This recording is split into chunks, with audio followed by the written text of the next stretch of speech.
we'd have Rick. I'm going to start because I know I apologize to everybody. We're trying to keep on schedule. We have so much to do tonight, and I apologize. But Rick's here now. Okay. Call us as to order meeting of the West Newbury Board of Selectmen. It is Monday, April 26th, and I'm sorry, it is 7:22. This meeting is being broadcast on local cable TV and recorded for rebroadcast on the local cable channels and on the internet. The meeting is also accessible by remote participation. It is a Zoom meeting. The phone number for the Zoom is 646-558-8656. The meeting ID is 921-8207-1308. And the password is 819557. A couple of announcements on this week, Friday, April 30th and Saturday, May 1st. There was a virtual Arbor Day celebration. You can get the details at westnewbury.org/the tree committee. There, interestingly, on Saturday, there will be some seedlings that have been donated that can be picked up at the library grounds. Again, go to the website to get the details. So this is a really great first Arbor Day celebration for the first year of the tree committee. The townwide cleanup will also be this weekend on Saturday and Sunday. As usual, there will be bags available, I believe, let's see, at the Food Mart and in the front lobby of the town offices. I believe even starting now. So this is just to make a small contribution to this. I mean, I was thinking about it. If every resident just picked up 1 or 2 cans, that's it. It's a tremendous. That alone is a tremendous amount of trash that would be picked up. Like several hundred gallons of, in terms of volume, in terms of how, if every resident just picked up 1 or 2 cans. But hopefully we can do more than that and we have a beautiful town, and this is the time to do it before the poison ivy is out, and to keep our town beautiful. Early voting applications for the May 3rd election are due Tuesday. Actually, tomorrow. Is Mike on? I don't see him. So it looks like you can still get your application to get an early voting application until tomorrow, and then get it back to the town clerk's office. Signed applications may be left in the tax payment box and scanned or emailed to the town clerk. The town election is Monday, May 3rd, not Tuesday. It's Monday, May 3rd, from 7 a.m. to 8 p.m. And the special town meeting will not be until Saturday, May 22nd. And without further ado, our first item on our agenda is to briefly review the Greenbelt proposal for the Greenbelt land on River Road, and the access to the conservation land there, and a proposed small parking area. I think I saw Mr. Rimmer's name here somewhere. Yep. Yes. Hi, Dave. How are you? Do you want to? We have the. I don't know whether Angus can pull the map up on the screen or not. Can you do that, Angus? Not right away. It's okay. Second. So, Dave, you want to give us the synopsis of the plan? Sure. Can you hear me okay? Fine. Good. So I'm Dave Rimmer, the Director of Stewardship with Greenbelt. And as you all know, Greenbelt has many publicly accessible properties in the town of West Newbury. We've worked really closely and well with the town for many, many years. The newest property that we're trying to open up is down on River Road. And we're just looking to create a pretty modest pullover parking area for about 3 vehicles on the on the opposite side of the road from the river, where we have some frontage that comes down. Part of the reason to be discussing it here tonight is that a portion of the work we need to do is within the town's layout of River Road. So, you know, as many of you know, the town layouts for roads are often wider than the paved road itself. So the shoulder of the road is partially on Greenbelt land and partially within the layout of the road. So yeah, here's a preliminary plan, and I do want to stress this is a preliminary plan. You know, subject to some revisions before we get into the permitting process, and then potentially subject to further revisions during the permitting process with the Conservation Commission. But it's, as you can see, it's pretty modest, 117 feet, but tapering in, so it's the width it's sort of, you know, a little bit wider out by the road than it is inside. So the idea is a car would just be able to pull in parallel to the road, get fully off the road, and you know, as we typically see, these lots are used, you know, sparingly by 1 to 2 or 3 cars at a time, but we don't expect, nor do we have the space to really put in anything much more than this at this spot. So, but it will require a full notice of intent with the Conservation Commission and perhaps some other reviews by other town boards. But we're excited about it. There's going to be there's another map that shows the trail system that we're going to also be proposing that has a couple of wetland crossings that'll have to be also approved by the Conservation Commission. So we're excited about it, and I'm happy to, you know, answer any questions the board might have. But I think part of the process is just to get your approval to move forward to work within the town right away. David, I know this is premature, but would this area be approximate to where sometime there might be the ability to someone to launch, you know, do the canoe launching or whatever, a kayak launching? Would this be across the street from that or not near there? The spot that was identified for potentially, you know, paddle type launching is a little bit down the street. So it's proximate in a relative sense, but not directly across from this spot. You know, the permitting to get parking and potentially an improved launch area on the other side of the road is it added an element of complexity that we sort of felt like we wanted to focus on this main parking area first, get that permitted, get the property open to the public, and then you know, phase 2, if you will, would be to look at improvements for a launch area on the other side. That's probably 100 or 150 yards further upriver from this spot. When I looked at it, that's when I wasn't sure if I was remembering it right, but okay. So it would be a serious hike if you had a kayak and you had to carry it 100 yards. Yeah. It'd be a little bit of a hike if you had one of those, you know, devices where you have a couple wheels under the kayak. Right. Because it's pavement, it wouldn't actually be too tough.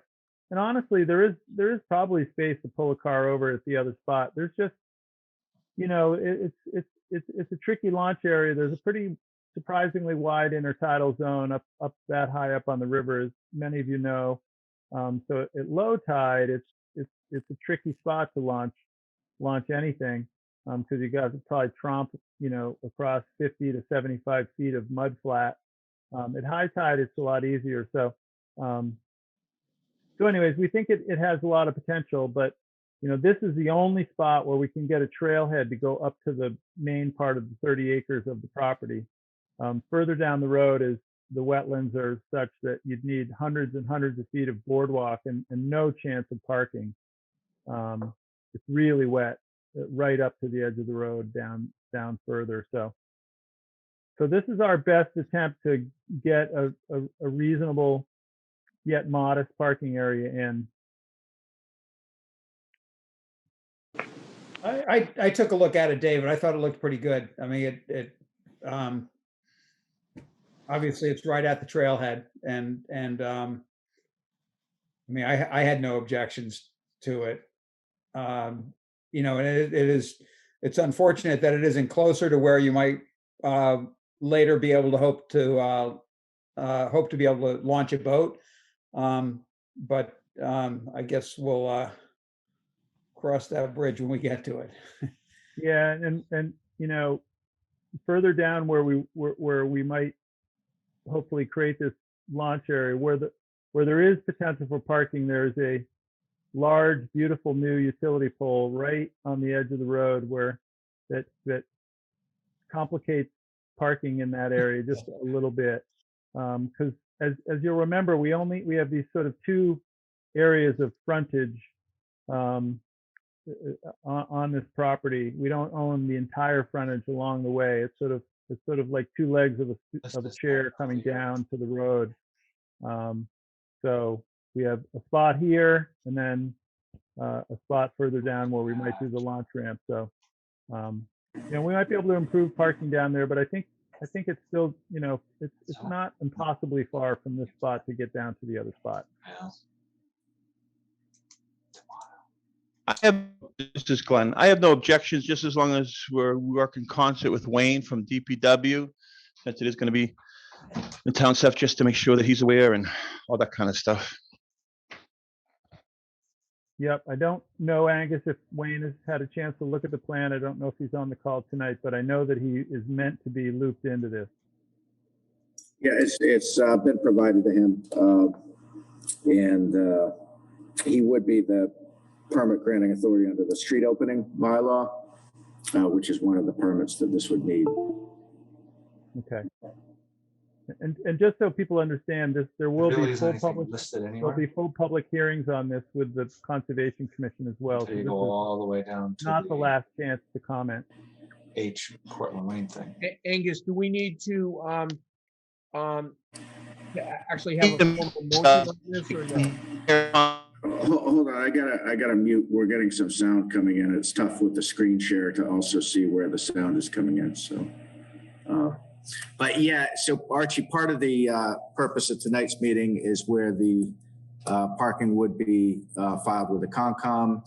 Greenbelt needs the owner's consent, to sign the application form, just like happened with the Soldier Sailors building. So one of the action items I would recommend would be to for the board to formally vote to authorize Greenbelt to submit the application on their behalf or on your behalf.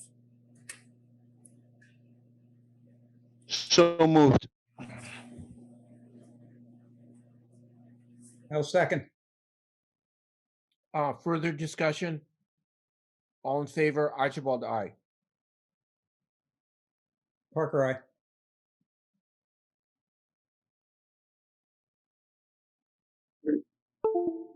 Glenn?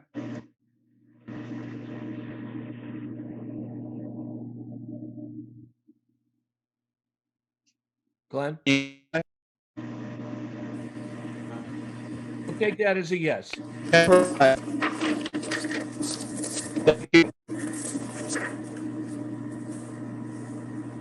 Our next piece of business is consideration of a renewal of the ambulance contract. Is Meyer on? I thought I saw him. Yes, he is. Angus, can you unmute, Uh,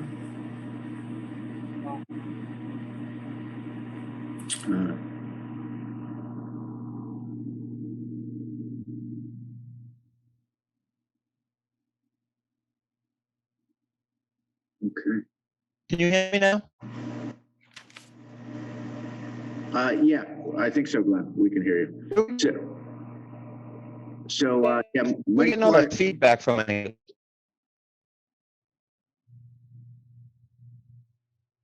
I'm not sure.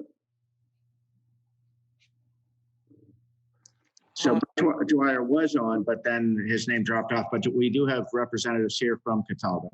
oh, okay. We've got Rob White and Dennis Cataldo, I believe. Yes. Hi, Mr. Jennings. How are you? How are you? Good. Thank you. Oh, and here's Evening. Mike. Mike's jumping on again as well. He must have dropped the call, but he's on, coming on now. Chief Dwyer.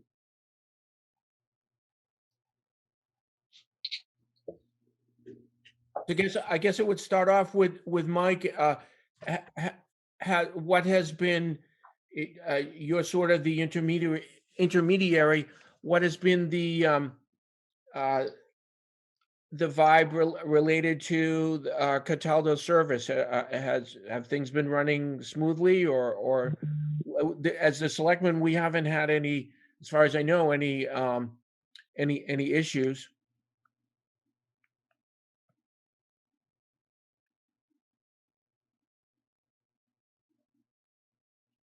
Chief Dwyer, can you hear?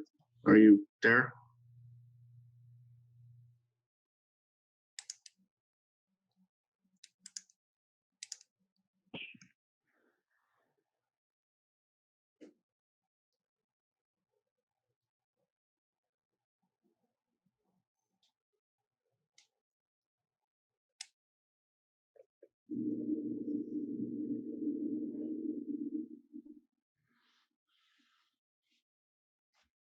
I know he was running late coming from another meeting. Okay. That's his avatar then, I guess.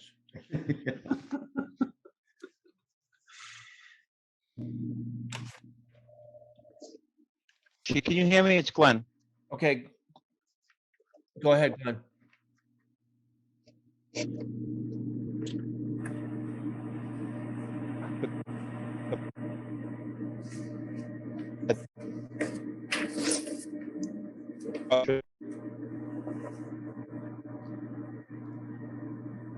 Okay, this isn't going well. All right. Okay. So Mike, it looks, I assume he has a bad connection because he's now off the call again. So he's dropped off now a couple of times. So I'm assuming Chief Dwyer's got a technical issue. So the proposals come from Cataldo. Do you want to invite their presentation? Absolutely. Go ahead. Dennis, you want to start?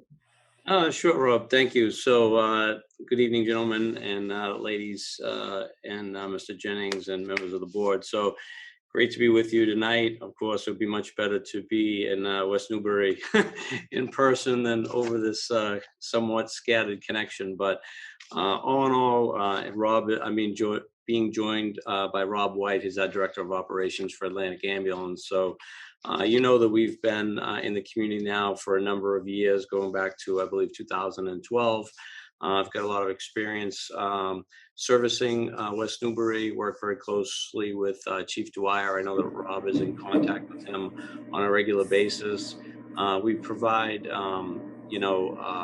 continuous performance reporting to the chief. We work pretty closely with the police and fire agencies. We feel as though we've been able to handle the needs of the community very well. Of course, it would be great if the chief was on the line to be able to weigh in, but we're looking to renew the contract under similar conditions that we've had in the past. We haven't had any issue or unaware of any issues as you recalled regarding the service level. And overall, we're happy to be in the region, providing service to both West Newbury, Salisbury, Newburyport, and many of the other local communities in that area. I'll turn it over to Rob. He's kind of the boots on the ground guy who deals with the service delivery on a day-to-day basis. I'm sure he can add a little bit more color. And I know he had a report that he had prepared that believe he sent over to at least the chief. But Rob, go ahead. Hi, good evening, everybody. Yeah, Chief Dwyer said he's been trying to connect in, and even though we see his avatar, he's not seeing us or hearing us. So he's going to try again. But if everybody read the report, I put in our response times, the number of calls we did. Our response time from Newburyport have been good for the most part. Some of those longer response times may have been through weather, snow, or whatever. And we always work with the chief if there's going to be a storm to try and put an ambulance in West Newbury to keep those response times down. Chief Dwyer has called us on a number of occasions to provide ambulance standbys for vaccination clinics. I believe town meeting that was going on that was held in a parking lot, we put an ambulance at. So do a lot of standbys. Chief Dwyer and I work really closely together on a regular basis. And we really value the relationship. So we'd like to continue. I just had one question in terms of the response times to I guess you would say the west end of town. So the ambulances are coming from Newburyport. So are you aware of it? Is it, say, to get over to Crane Neck Street or to get over to that part of town? Has there been any issue in terms of that? Just because your geographic proximity is way focused to the east and in Newburyport.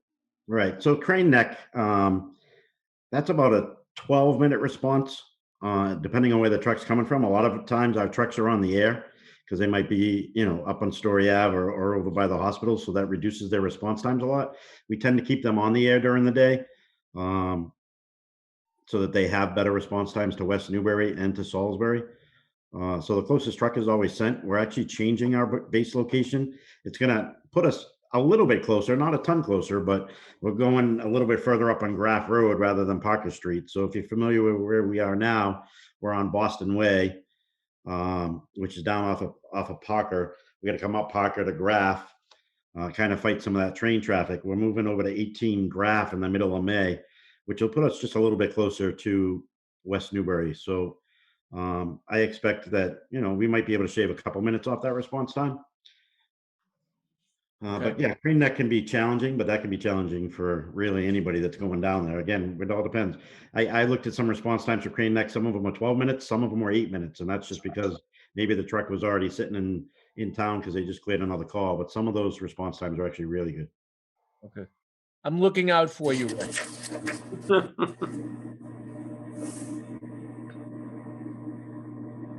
He's back. I wonder if he's unmuted. Mike is there now. Hi guys, sorry about that. I don't know what's going on. I must have the same connection Glenn has. We can hear you now. Thanks, Mike. Thanks, guys.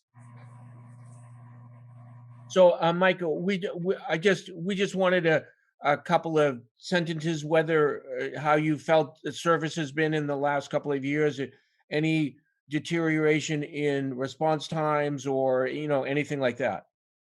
No, I've been happy with the team over at Cataldo and Atlantic.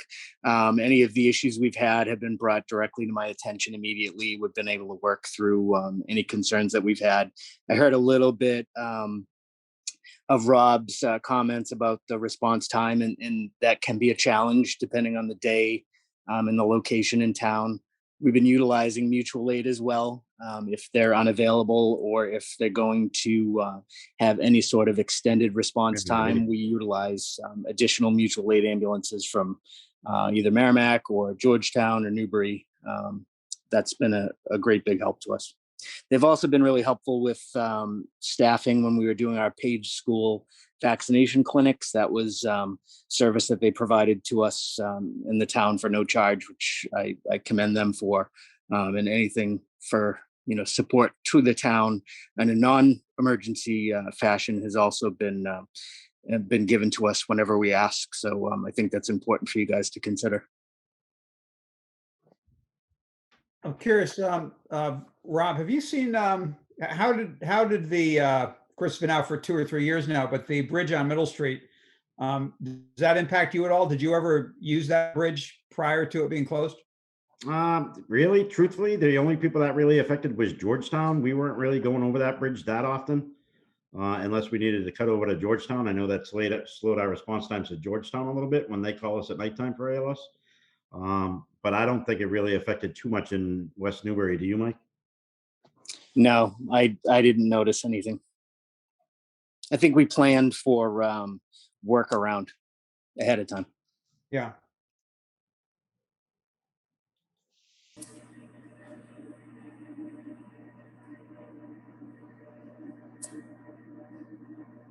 I don't know if Archie's talking. Archie, you're on mute.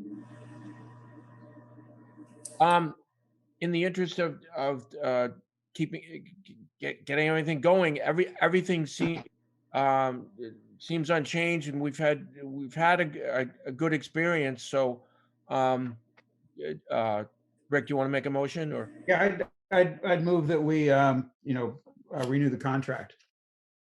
We don't have a formal motion, but I think that does it.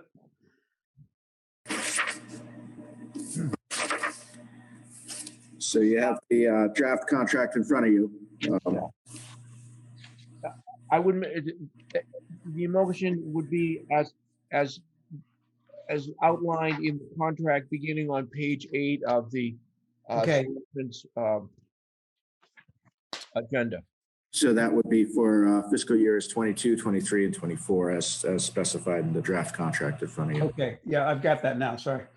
Yeah, so I guess, Archie, you kind of finished the motion, so I will second that. Further discussion? All in favor, Archibald, aye. Parker, aye. Kemper, my son work. Kemper is going to abstain because my son works with Cataldo. Okay, Can you hear me? Yeah, we heard that, got Glenn, it. thank you. thank you, Glenn. Okay, great. So I will work with, we'll get the signatures on here and send over a couple of copies to you, Dennis and Rob, and you can execute it and return a fully executed copy to us. Yeah, Mr. Jennings, we actually delivered to Chief Dwyer. The copies that you have there in front of you should already be signed by Dennis. They may have come in after the packet went out on Friday. Yeah. That's fine. If you sign Okay, this, so The contracts, Angus, the contracts are in the selectmen's room, oh, okay, ready to be signed. great. Okay. Thank Thank you you, very much, Thank you. Mr. Jennings and members of the board. Very much. Thank you. Thank you. Bye. Bye-bye. All right. Our next item is appointment of members to the Board of Fire Engineers. This is something that happens annually in April. Is the chief still on? Yes. Yeah, Angus, I'm sorry, I'm still on. Angus and Archie. So Angus, have we received any in the interim since the packet or anything? Have you received any additional inquiries or no? No. Sure. I guess we don't really need, this is at this point pretty simple because we have 3 existing fire engineers who all want to continue. So I would move that we reappoint Dave Evans, Mike Dwyer, and Ben Janelle as to the Board of Fire Engineers.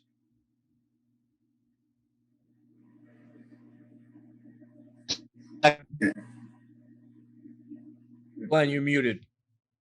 I think I heard Glenn second. Yeah, I heard the second, yeah. Okay. Oh, okay. Further discussion? Just to clarify, that would be an appointment through April of 2022. Great, Correct. thanks. Yeah, correct.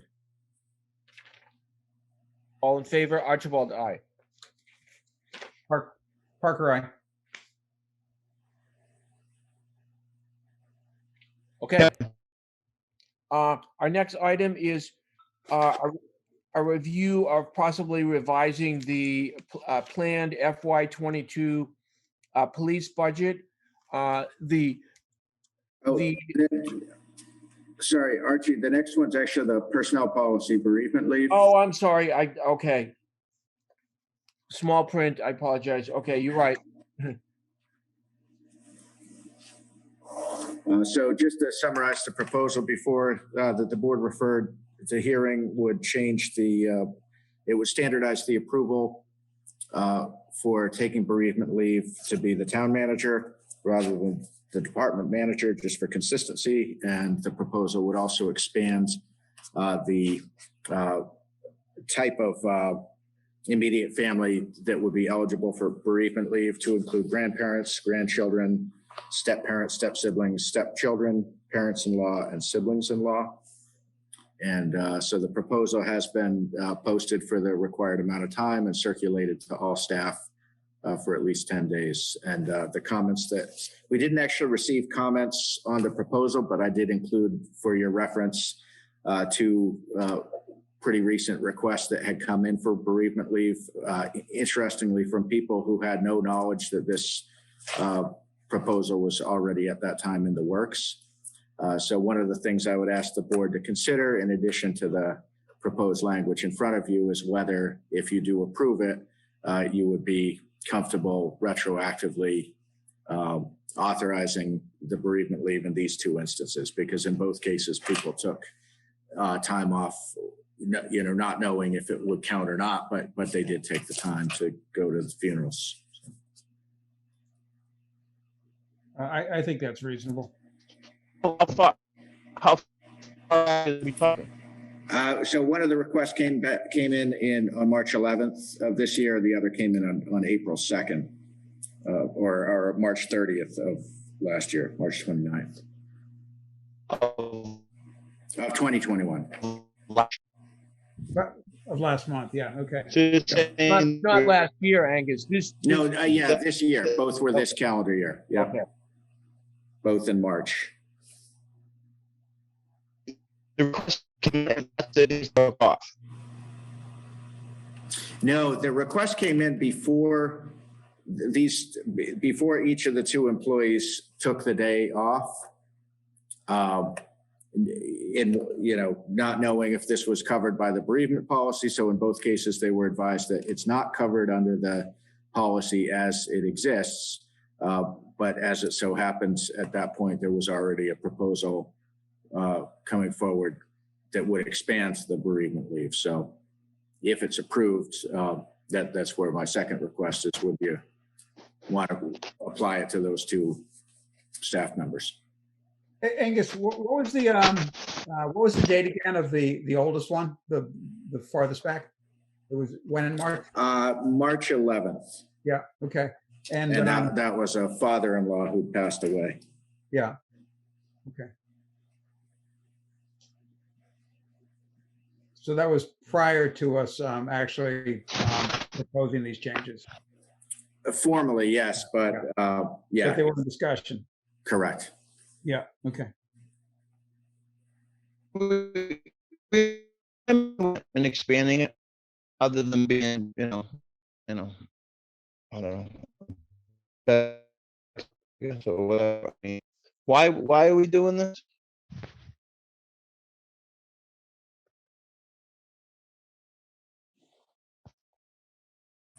Angus, could you? I didn't catch what Glenn said. Okay, yes, it was in and out, but at the end, he was. Never mind.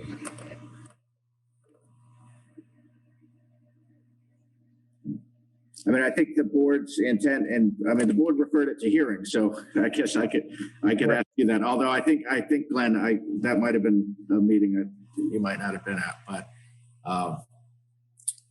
the most immediate trigger for it was, the request came up in a union negotiation, and at that time, the board said, if this is something we want to consider, we ought to do it across the board and not just for one union and not for everybody. So that's where that was kind of the more recent trigger for why this came forward. Although it had already been under discussion at that time. Right. as it turns out. Angus, do we need is a motion needed for those exceptions? Or I'll call them extensions as opposed to exceptions. Yeah, well, the primary question before you is whether to amend the policy, and that under the personnel policy, that would require a unanimous vote of this board. Okay. Angus, Yep. one of the ways to handle it is just say the motion to be effective March 1st, 2021. The policy will be as written. That way you've covered the other two requests. That's good. That's good. Sounds fine. So I make a motion to modify the bereavement leave as printed, extending to additional family, retroactive to or beginning as of March 1st, 2021. Second. Further discussion? All in favor, Archibald, aye. Parker, aye, and it needs to be unanimous, so Glenn needs to vote if whichever way he votes.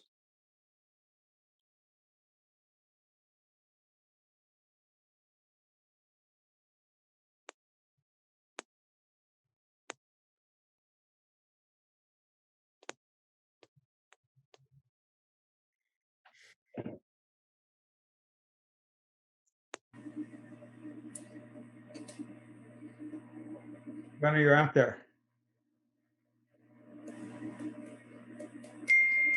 You there? Yeah. Oh, he just texted me his yes vote. Okay. Yeah. Okay. I'm gonna try to. Can you hear me? I'm gonna try to disconnect and reconnect to see if I can get a better something. You're coming through great now. Remarkably, Glenn, all of a sudden it's become a good connection. So whatever you're doing now, the phone got scared and it got better. Yeah. Okay, then I'll just stay right where I am then. Okay. Next item, E.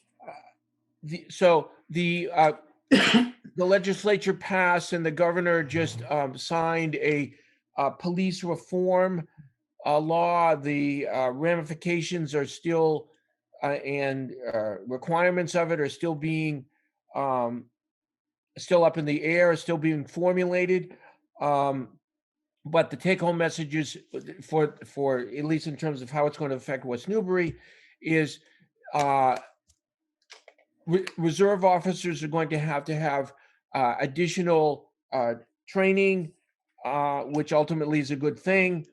They're going to have to spend time at so-called Bridge Academy, which will get us through.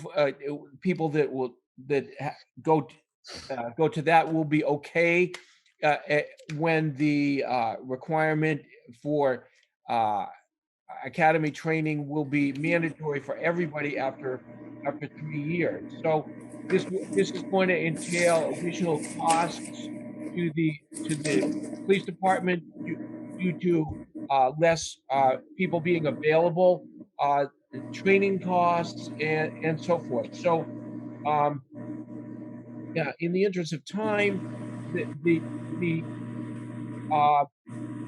chief and the town manager have estimated that the additional costs in FY 2022 to the budget that had already been prepared. Again, this was just signed by the governor very recently, and we don't know the total ramifications of it, but that perhaps it will add additional costs of around $25,000 to the and again, this is just an estimate on their part.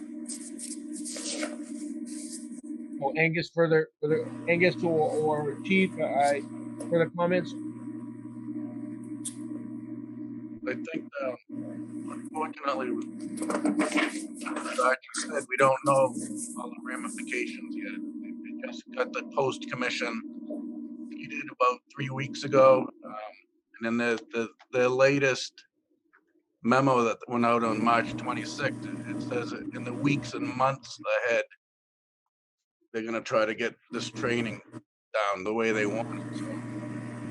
So Right now, it's 200 hours for each reserve officer, additional expenses for firearms training. I don't know if there's an actual cost associated with the Bridge Academy. And the officers have to go alphabetically by their last name, and unfortunately, the 5 reserves we have now are gonna have to go this first year. And we're still trying to hire additional reserves.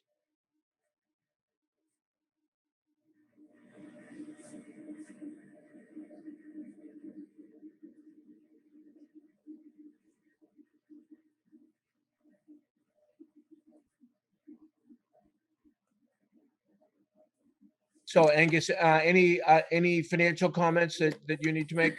Yeah, I mean, you spoke to the need to basically cover shifts if these reserve officers are unavailable for 200 hours.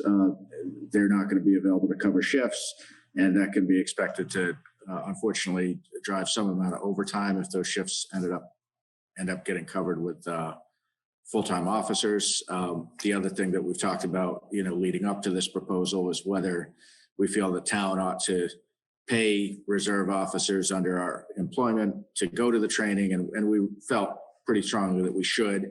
It's only fair since this it would become a new requirement of doing the job. It didn't seem realistic to expect people working on a temporary part-time basis or to fork up the money to spend 5 weeks in training. So that's really what drives the estimated cost that we came up with, which it would be about $25,000 potentially. As Chief Durant said, we don't know.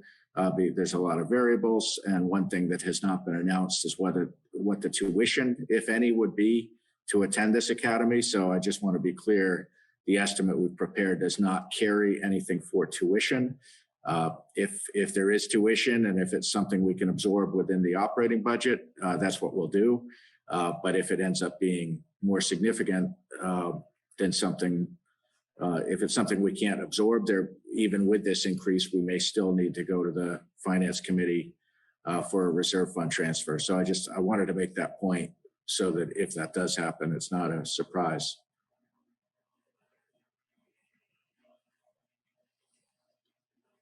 Archie, you're muted.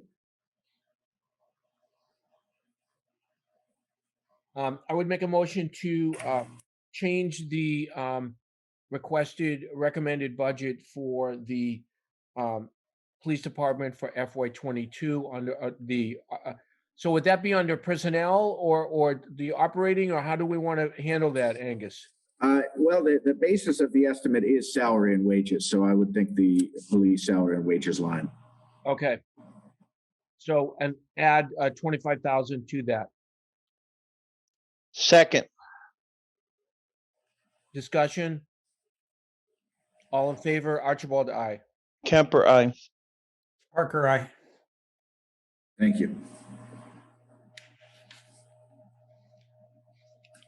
Next is a appointment of members to the Climate Change Resiliency Committee. And before there's a motion, I just want to, I did hear from Wendy Reed earlier today, and she did withdraw her name from consideration. So the list before you should be amended if there's a motion to withdraw Wendy's name.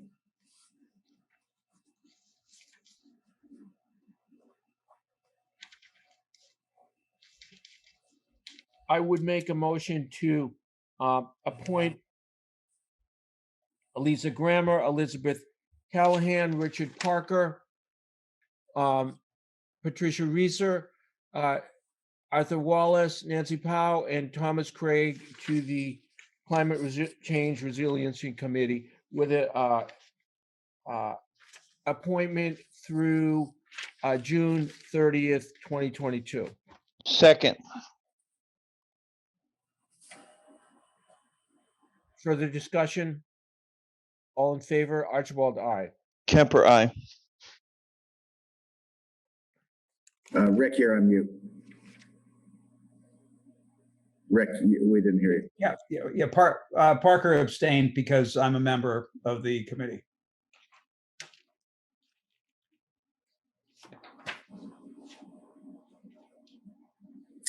Rick, you say that as if somehow being on the committee is a benefit. It's just more meetings that you need to go to. So I think you could, I don't know. That's the truth. Our next item is a proposed acceptance of Cortlandt Lane as a public way. So several years ago, the Cortlandt Lane was accepted at town meeting, and it was voted, and for some reason that we have been unable to determine, perhaps it was simply a clerical error, something got lost in the shuffle. So Cortlandt Lane actually has not been officially accepted as a as a town road. So we have to redo that. Angus or Mike, do you want to tell us the exact steps we have to carry out here? Yes, so it was 2006 that town meeting voted, and the street acceptance plan would have needed to be recorded within 120 days of the vote. That didn't happen for reasons we don't know. So we've worked with the outside counsel on this, and they've advised that we need to go back to the beginning of the process. So at the April 12th meeting, the select board did vote its intention to lay out Cortlandt Lane, which was a requirement of the statute, Mass General Law, Chapter 41, Sections 81G and 81I. That was then referred to the planning board for comment, which is also a statutory requirement. The planning board met last Tuesday, and you see on page 49 of your packet, they did favorably recommend action on acceptance of Cortlandt Lane. So if the next step would be for the select board to refer this to a public meeting. And I would recommend, if you do that, to do so for the next meeting 2 weeks from tonight, May 10th. And then we would send legal notice to each abutter of property adjacent to Cortlandt Lane. And any abutter is entitled to receive at least 7 days advance written notice of the date of that meeting.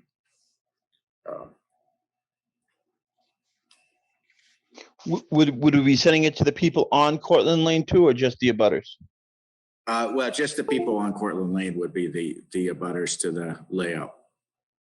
So not the abutters to those properties, just the direct. I got you. The abutters to the actual street. Correct. Okay. So what do we need to do? So you would need to refer it to a public meeting, and I'd make a motion that we refer this to the acceptance of Cortlandt Lane to a public meeting to be held on May 10th. Do we have to say the time? 7 o'clock? Start off with it? Yeah, I'd say 7 o'clock. Yeah. I'd second that. Okay, seconded by Rick. All in favor, Archibald, aye. Actually, Dave, just Archie, just before we vote, I just want to make a note that, just so everybody's aware, so the town has been, because it wasn't understood that the recording of the ownership of Cortlandt Lane by the town hadn't taken place. The town essentially has been maintaining and plowing this road illegally for the last few years, which we obviously can't continue to do. And collecting the trash. Right. So, yeah, it's really imperative that we get this done to continue to be able to provide services to the road. It is actually, if a roadway is under private ownership, it's illegal for the town to provide services on the roads. So this is something that's fairly important that we get done.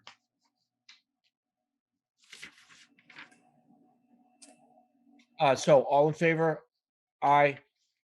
Aye. Parker, aye. Kemper, aye.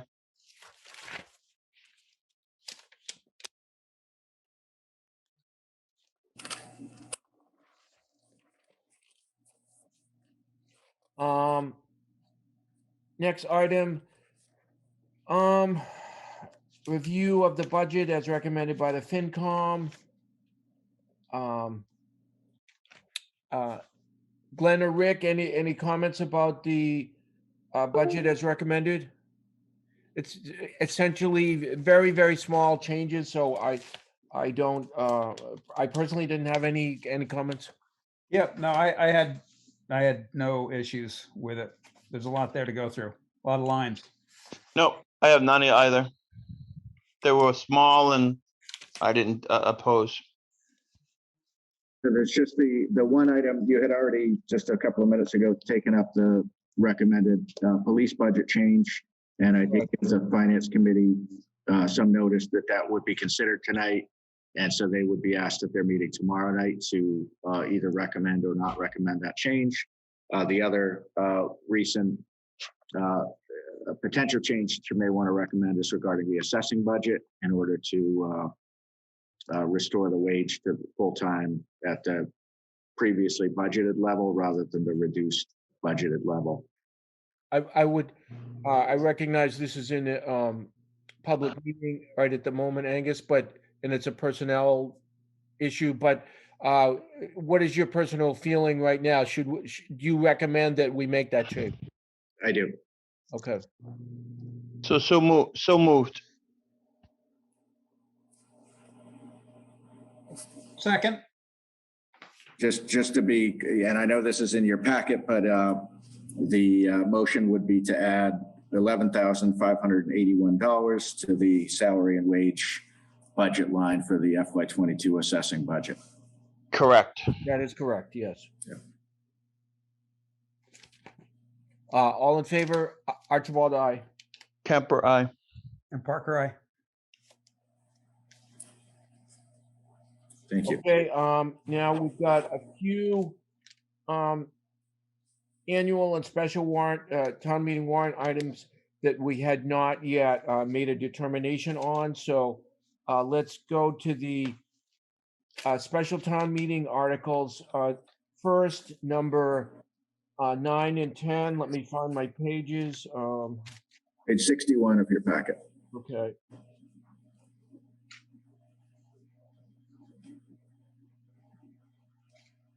What would we do without you, Angus? Check the minutes from 4 or 5 years ago, Glenn. No, thank you. It gives me agina. You lived through it. I know, but it's just so organized now. It's unbelievable. So it's phenomenal. You don't understand how easy you've made our jobs.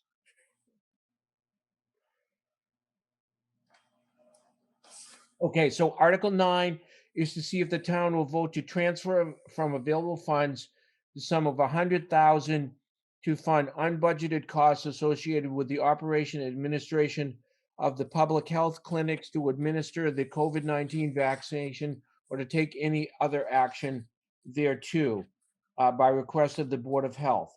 So these funds would, I assume, be coming from free cash? Yes. Okay. Yeah, but I have a and couple of, is anybody from the Board of Health here? Doesn't look like it. with the ultimate intent that these will be pretty much essentially fully refundable. Is that refunded by either the other communities Amesbury and Newburyport. participating in the clinics and so forth? So It would be Amesbury and Newburyport, if I'm not mistaken. That's right. And FEMA has also said that they would backstop 100% of eligible clinic costs. As you said, Glenn, the first route would be one of the other communities because they're getting insurance revenue. And so we might be ineligible to go to FEMA because you can't double dip if there's been insurance revenues received. So, but yes, the expectation is that 100% of the cost the town incurs for these regional clinics would be reimbursed and is reimbursable. The intent of the proposed article is basically to as like a contingency if for whatever reason any portion of that was not reimbursed. Because we still have to pay our personnel no matter what. That's right.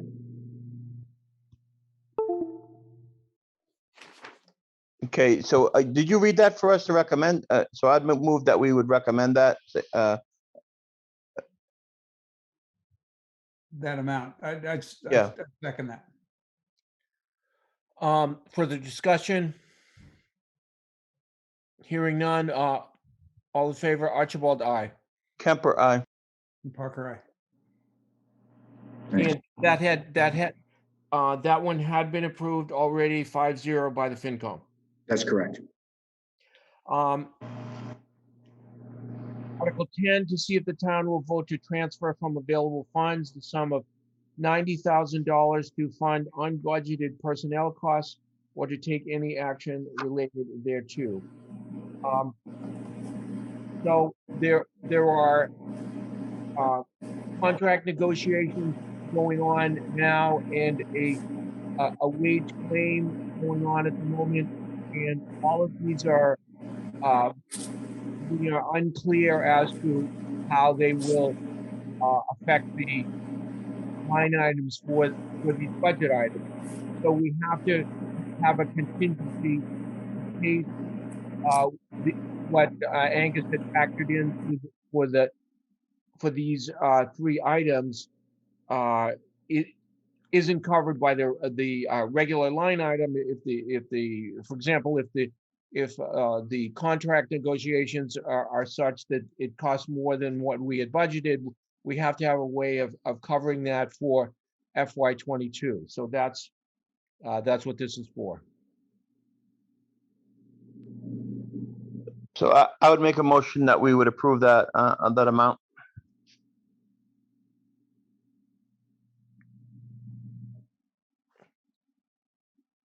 Rick's muted, so. So I seconded, sorry. Yeah. Further discussion? All in favor, Archibald, aye. Kemper, aye. Parker, aye. Thank you. Okay, on to annual town meeting, which articles, which is a couple pages, starting on page 62. Article 3.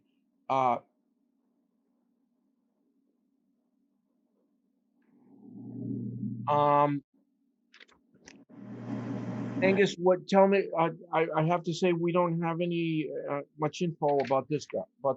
So that's the annual operating budget. So that's kind of, I mean, might not, you've already recommended the budget, so. Okay. That might not even need to. Yeah, that's the omnibus budget. Right, Okay. That's correct, yep.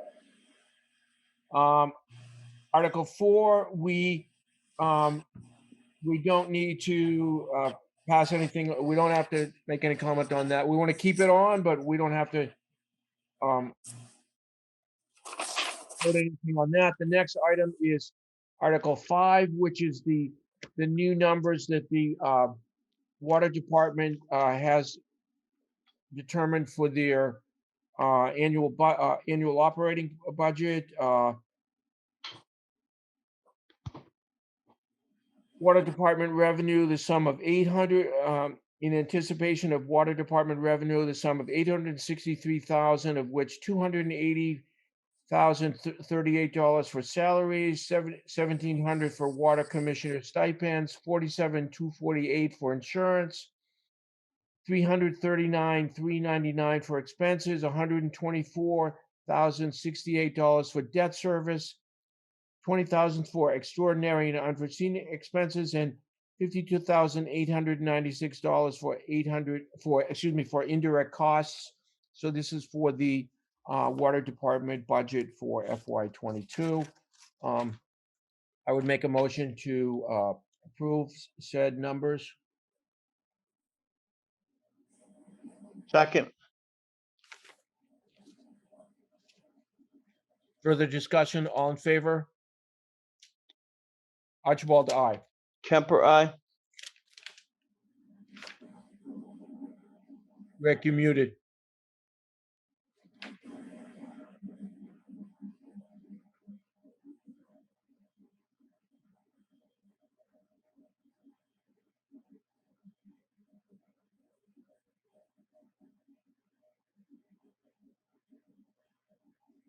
looks, we lost track.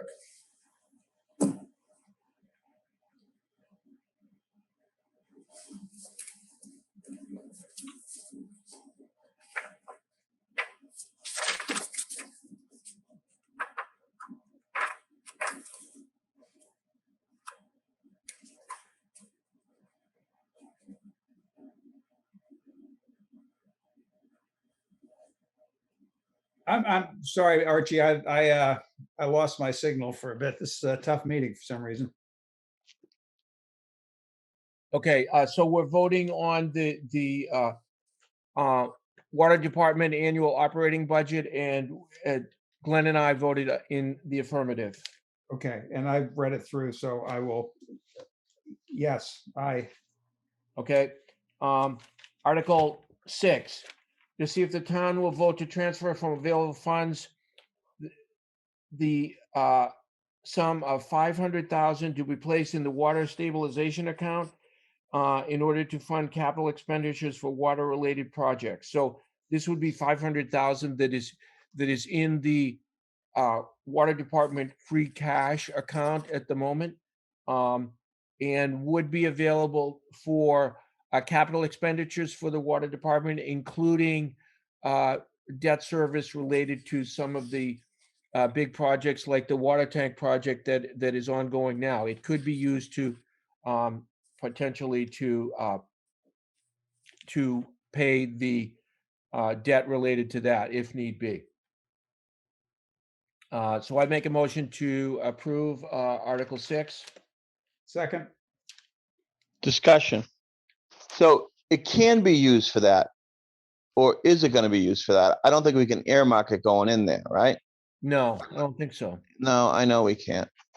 But Because Glenn, it might also, I mean, there's a huge additional capital needs for the water distribution system, so. well, I agree that, but my bone of contention is that they've been taking money on water rates. Specifically, they increased them to pay down debt that we've already quote unquote occurred. And now they're not going to use that money, and then they're using that money now on other things, and then they're going to increase it again when that debt really starts to occur, and when we increase those payments more than just interest. It just, I don't know, it just bothers me that we increased the water rates to pay down that debt, but that debt has not been needed to be paid yet, just interest. You get my point? I understand exactly, but as Mike Gutes told us earlier, there's capital needs for, I mean, well. I got you. I got you, but it's just Yeah. easy. It's easy to do everything when the money's already there. It's like, hey, they're going to add a new personnel. Oh, you don't have to increase water rates because of that. Oh, that's terrific. But the reason why they don't have to increase water rates is because they already did to pay down debt they're not paying. That's my point. Okay, I'll vote for it because it needs. Glenn, your point is completely correct. Yeah, and it's a really important point, because while it is accurate to say that the proposed addition of a staff person would not need to increase rates for FY22, we would have every expectation rates would need to increase the next year because of the issue that Glenn raised, that by that point the debt would have been issued and that service will come due. That just need. I know you can't earmark stuff, but it's just something under my craw. I don't know, as my grandfather would say, or something like that. It just bothers me. Okay, that's it. Sorry to go on. All in favor? Aye. Kemper, aye. Parker, aye. Article 7, to see if the town will vote to transfer from available funds the sum of 270,000 for costs and expenses pertaining to improvements to the Pipe Stave Hill water tank. This was approved by the FinCom 5-0, and its sunset would be 6/30/2024. I make a motion to approve Article 7. So Kemper, second. Discussion. So Angus, is this one from the water department free cash also? That's right. The year-end balance as of June 30th was just over $1 million. So between the 500,000 just voted to, or just recommended to transfer, and this, that would leave the water free cash balance, you know, a little over 200,000, you know, adjusted by whatever happens in the current fiscal year we're in. I do know that they had been talking about doing this for quite some time, even though we're creating a new Break Hill tank. I do know that they had been talking for some years about having to do maintenance on the pipe stave tank also. So it's not out of the blue. I do know that. No, it's definitely not out of the blue, Archie. In fact, I think the cost from what they were looking at for cost 2 years ago, it's gone up by, I'm going to guess at the percentage, Angus, you might have a more accurate number, but I think it was close to 50% increase in the cost having delayed the period of time. Really? Yeah. Wow. Yeah. So, and the tank is currently leaking, you know, so it needs to be dealt with.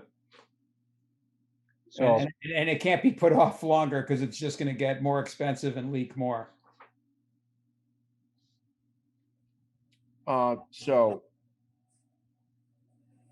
Seconded or we do? Yeah, we had Glenn seconded the motion. Okay, so all in favor, Archibald, aye.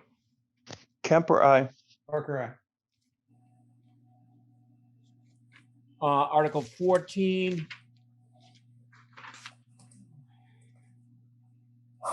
I'm trying, let's see, That's the Coffin Street.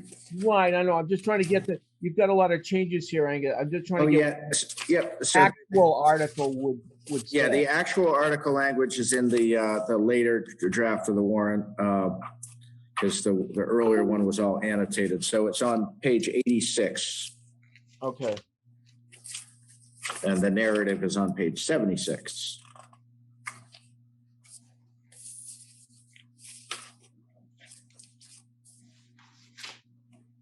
okay, so you see if the town will vote to transfer from Community Preservation Act funds in accordance with the Mass General Laws, 44B, the sum of $175,000 to purchase a conservation restriction on approximately 30 acres of real estate located. I'm not going to give all the map coordinates. We will ignore those. It's too much to read. A conservation restriction in conjunction with the Essex County Greenbelt Association on 2 parcels of real estate located to the rear of the property located at 21 Coffin Street, generally consisting of approximately 11 acres and 10 acres respectively. Said purchases to be subject to the approval of the conservation restriction by all parties, and that the Board of Selectmen is to be authorized to execute, acknowledge, and deliver all grants, agreements, and other instruments, including but not limited to the conservation restrictions in accordance with Mass General Laws, Chapter 184, and any other statute as may be necessary in behalf of the town of West Newbury. So essentially, we're talking about 50 acres, 30 acres to property to be actually managed, owned and managed by Essex County Greenbelt, and conservation restriction covering that, and 2 other lots consisting of 11 and 10 acres, so approximately 50 acres in total. So this would come from the open space and recreation funds of the CPA money.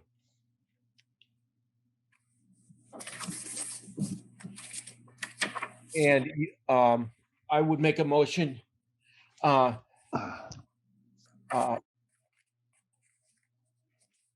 approve this article for discussion. Kemper, okay. You got it, Rick? Yep. Discussion? Just to clarify the point on the source of the money, it would be 100% CPA money, but there's not going to be a sufficient balance in the open space reserve for this. So it would also come a portion from the undesignated CPC. Okay, what, I don't have that, I know you gave us the chart, I just don't have it right in front of me. Yeah, Angus. yeah. So what's the breakdown of that? So it's page 80 and of your packet, and it's, so the year-end balance, or actually I should say the kind of beginning of calendar year balance, because we adjust if there's appropriations voted in June or in October, we adjust these numbers so that we're not spending the same dollar twice.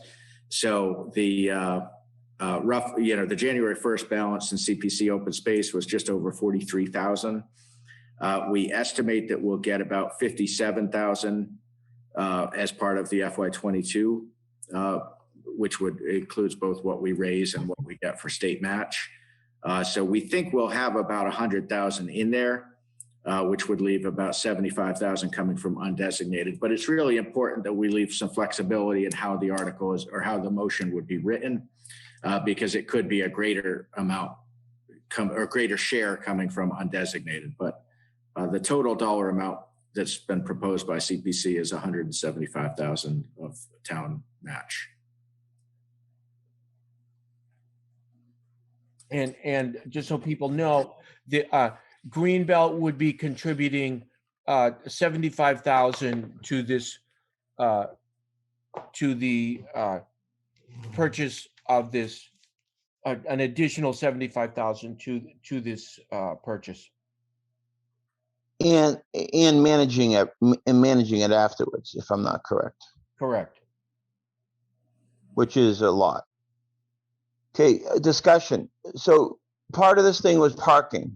I'm hearing there's a lot of pushback on Cortland Lane parking from the people that live on Cortland Lane. Is that true, Archie? Well, I haven't heard anything directly. I'm sorry. I meant to say I meant to say Angus. I'm sorry, Archie. I certainly can't speak for the residents of Cortland Lane, but we have gotten some correspondence, and I think we'll hear more probably 2 weeks from tonight with the street acceptance, even though that's not, directly, that's anyhow. I think we know there's some concern at this point. I don't know if I've heard any out and out opposition, but I do know there's some concern for sure from at least some members, residents of Cortland Lane. Is Mike McKay, what happens hypothetically if the people on Cortland Lane do not want their street to become a public street?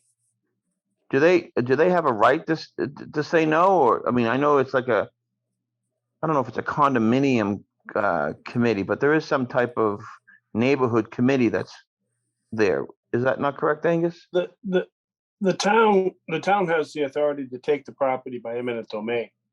Okay, thank you. Mike, is that technically what we're doing?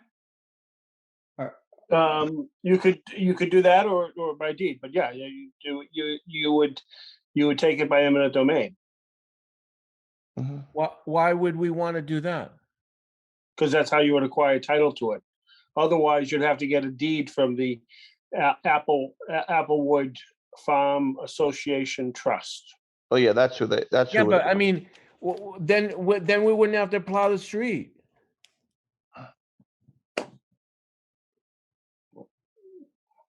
I'm just telling you how you acquire title. That's all. Okay. So this is the discussion portion of it. So I've thought about this a lot, even from our executive session portion of it. And there's a big component in here that a process in here that I believe in, which is the CPA funds, which is fostered through the CPC committee and then brought to town meeting. So they approved the 220. They approved the amount 175. Thank you. They approved the 175. Even though I personally believe it should be lower, I believe because the process is in place that we should bring this. Obviously, we're going to anyway, but we should bring this to town meeting because it's gone through the process. And I think I have to commend the neighborhood group and so forth and so on for, stepping up and getting this whole process rolling. I don't know if I'm going to oppose it at town meeting for a lower amount, but I think I would like to support this article, as it reads now, because of I forgot about I really didn't give much thought about the CPC process, and I think that's an important one. And it already has been vetted through there, so I think it needs to go to town meeting. I know it's going to go anyway, but there's a lot of validity to that.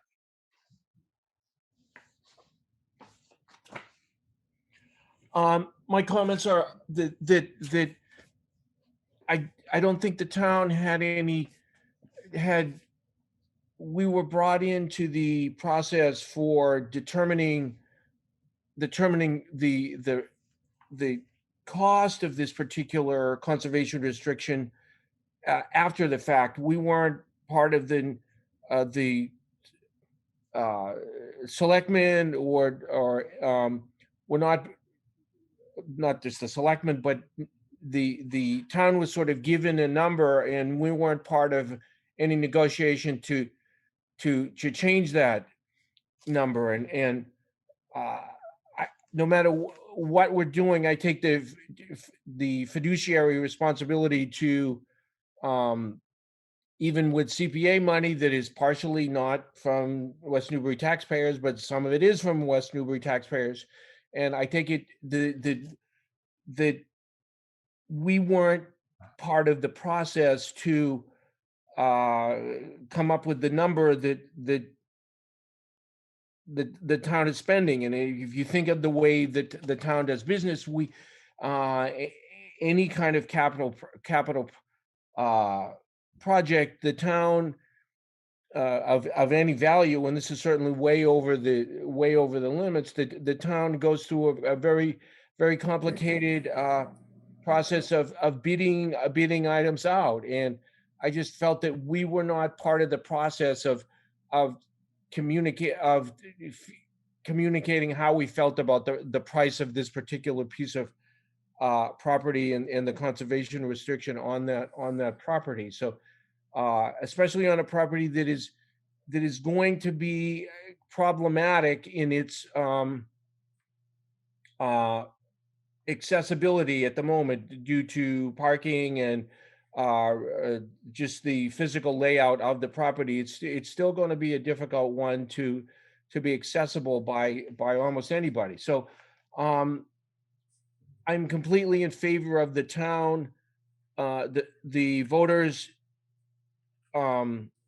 making their decision on this particular piece of property. But I just feel that the price is too high, and for financial reasons, not for conservation reasons, I think it's a great piece of property and a great thing to conserve, just at a lower number. So I'm going to vote no on this. Okay, Archie, to expound on your point right there. I think I can't remember when we weren't brought into a combined Greenbelt purchase like this before. We were always brought in right from the beginning, and we're part of that negotiation of the total price. To make to talk about your point there.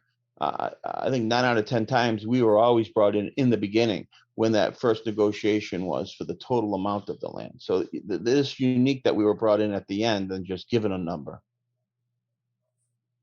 I guess, I have some thoughts about that. I think at any point we could have poked our nose into what was going on, and we've had a lot else on our plate. Certainly, Angus and the finance department have had a lot else on their plate. And we never, as far as I know, attempted to do that because we had a lot else on our plate. And so, pointing the finger at somebody else because we didn't participate in the negotiation just doesn't seem quite cricket to me. But I had a number that I through a fairly significant effort came up with last week that I still think is has validity, but there are other things. I've thought a lot about it since then, and I've talked to a bunch of people.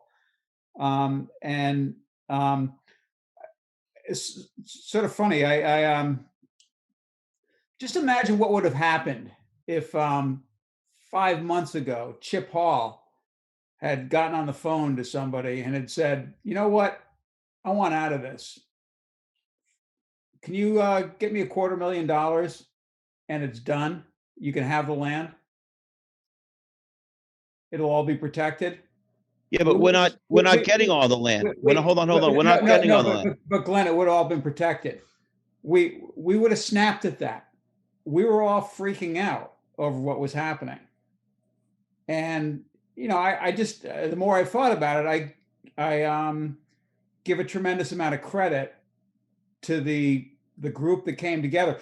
And believe me, I mean, there's baggage here. You know, I was an advocate for the solar. I was really upset at the disinformation, not misinformation, but the disinformation that happened with the whole solar thing. You know, there was a certain amount of untruth that came out there. But at this point, you got 10 people or 10 families who came together and stuck their neck way out. And I don't know. I think we're all in agreement with that, Rick. Changed the way I look at this in the last week, and you know, I at this point think it's something we ought to go ahead with. I think we're all in agreement with that, Rick. We commend them. We commend their efforts. We commend on reserving that. But does that mean that every 10 family that comes out like that in town, we should, if we don't think the land is valued, we should overpay for something? No. And I think, I think, Glenn, you know, I can't say that this isn't absolutely not reproducible, but I think it's far-fetched to think that we're going to have people clamoring out, you know, coming out of the woodwork now with things like this. I don't know about that, because they just set out an excellent model that I don't think maybe even people thought about they could do, maybe never even crossed their mind. I think this is an excellent model that people might want to preserve a lot of things that the town might not be able to do. But I said right off from the beginning, and I think Angus, I said, make sure they understand that the money from the town isn't guaranteed. So when you say we weren't part of it, you know, I guess we could have poked our noses in, but I personally didn't think, I was never asked to be part of it. If I was asked, I would have been part of it.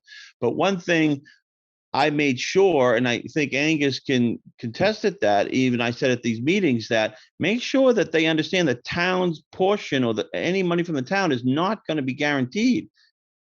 That shouldn't be like a guaranteed part of their equation or their business, you know, the model of trying to buy this. I think we're all just, it's going to town meeting, let the town decide. I think we're all in agreement that we should conserve it. Some people feel that the number's too high, and I think we all commend the group that did it. How can you not? They stepped up. When most people just talk, they stepped up.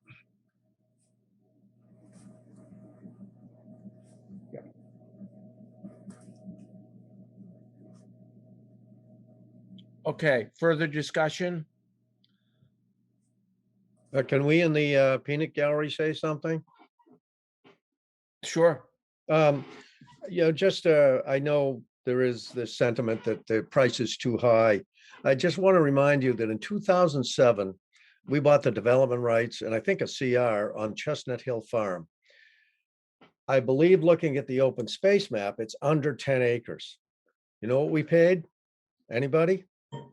$250,000 for a CR for less than 10 acres. And don't hold me to that.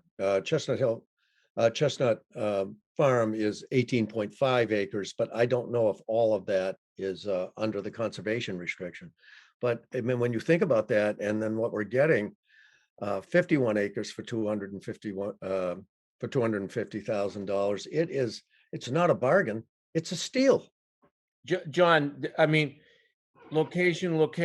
The other is land, fields, open fields on the river versus which is highly accessible, and this is inaccessible, hilly. Land under high tension wires. I mean, Right.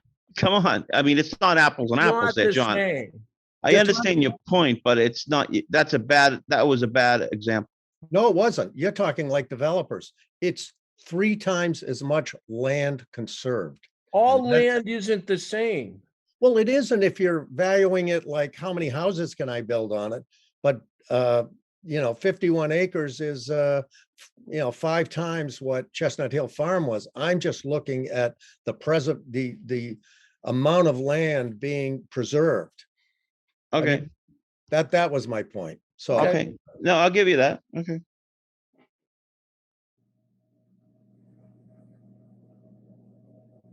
Any further comments? Okay, Vanessa? Thank you. I just want to add to that appraisal discussion, a reminder, since we're on at a public meeting, that Greenbelt did commission an appraisal to appraise the value of the land that is being acquired, both the conservation restriction that the town is acquiring and the land that Greenbelt, the 30 acres that Greenbelt is acquiring. And the appraisal, which was an independent appraisal that looked at comparables, did a thorough assessment of what land is selling for and what that land could potentially be developed as. And the conclusion of that appraisal is that the value that we are acquiring the land for is a below fair market value sale. So I just want to reaffirm that for the public record, that the town is not being asked to overpay, and Greenbelt does not believe that we are overpaying for this land based on this appraisal. Thank you. Okay, further comments? All in favor? Aye. Opposed? Aye. Aye. Thank you all. I hope you know that we agree with this whole process in principle. We just think the dollar is too high.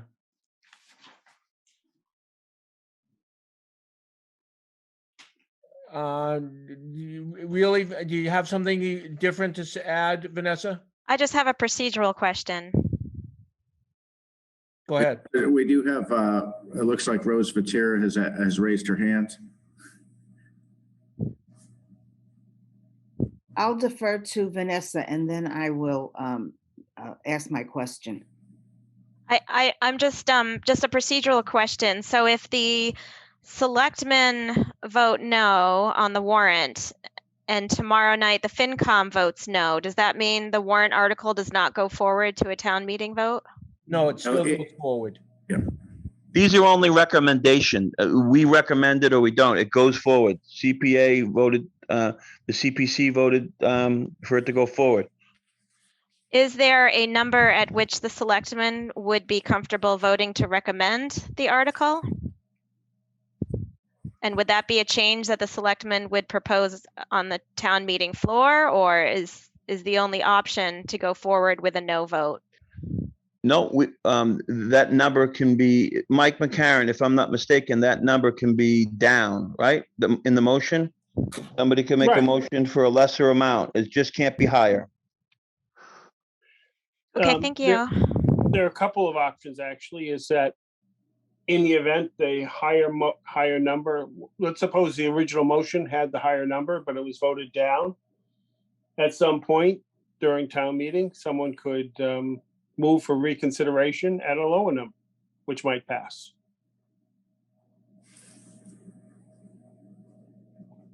Thank you. But the motion, if I'm not mistaken, Mike, the motion is going to be what the CPC recommended. Well, the motion is made by the Board of Selectmen. It is Selectmen's motion, and if it is within the scope of the article and a lower amount would be, then that would be the motion. So it would be up to the Selectmen to make a decision as to whether they will offer the requested amount of 175 and give it to town meeting, or maybe suggest some other amount. And then any town meeting member would have the authority to make a motion to amend the selectmen's motion to an amount that they felt was more appropriate. Well, I'm realizing that I'm not going to be a selectman at town meeting, but I would never, I personally would never make a motion that was less than what the CPC recommended. I wouldn't do that. That's the purview and the privilege of the Board of Selectmen making the original motion. Mike, so if it's an interesting concept. So if the select board made a motion for less than the advertised, than what was advertised in the warrant, could somebody then raise that number through Yes. through another motion? Yes. Yes, absolutely. Yeah. As long as they were within the scope of the article. So Right. it would But be that's what I'm saying, up- as was advertised, as the article was advertised in the Right. warrant. Yeah. So if the selectman made a motion to approve $125,000, and then someone else got up, I make a motion to amend the amount to 175,000, that motion would be in order. And what would happen then is that Casey would have a vote on the amendment. And the amendment would either pass or fail. If it passed, then the amended motion would then be put to the entire town meeting, and that would be voted up or down. That would be the process. Okay. It's all procedural stuff. Thanks.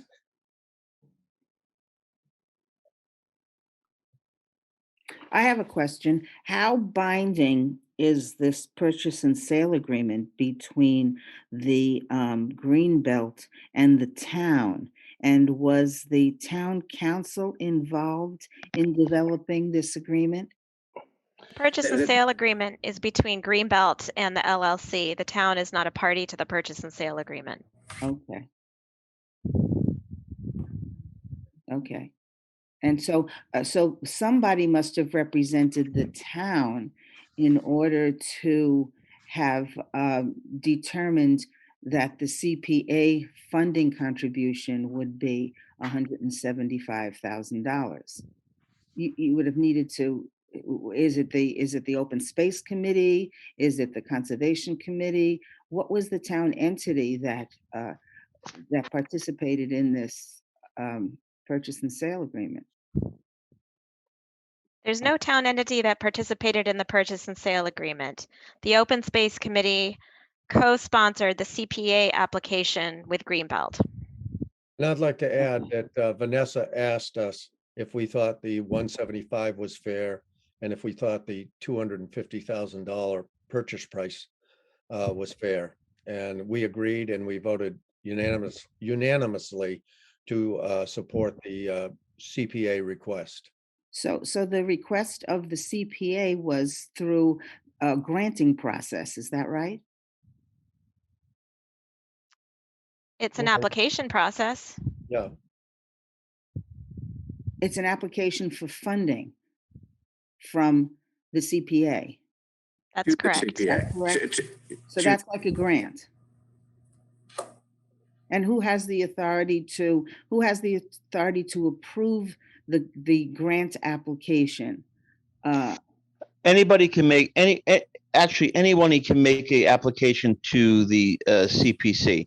Even an individual homeowner, if they feel like they have an historic home or they have, whatever falls under the categories of the CPA, they can. We've had people that have individually gone to the CPC for money to restore a historic home in town. So anyone has the ability to make out an application.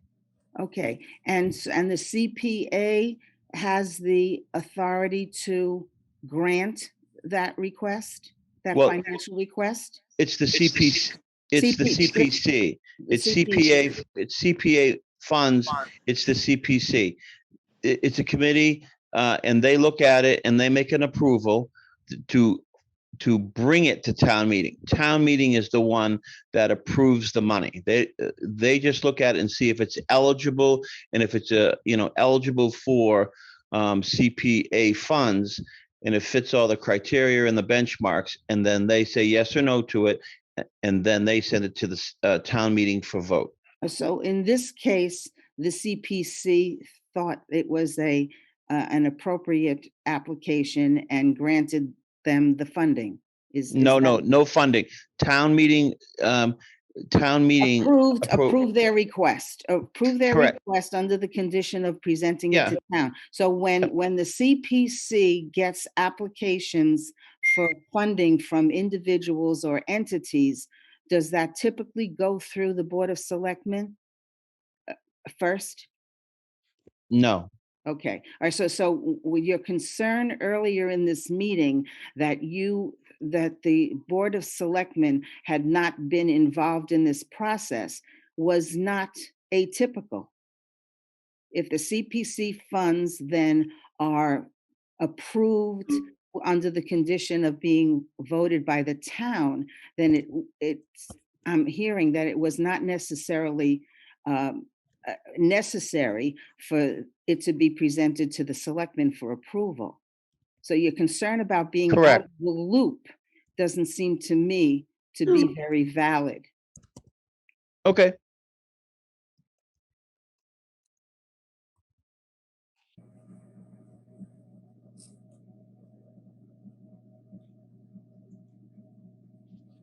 Okay, we got a lot to do. I think we're going to move on. Thank you. Thank you.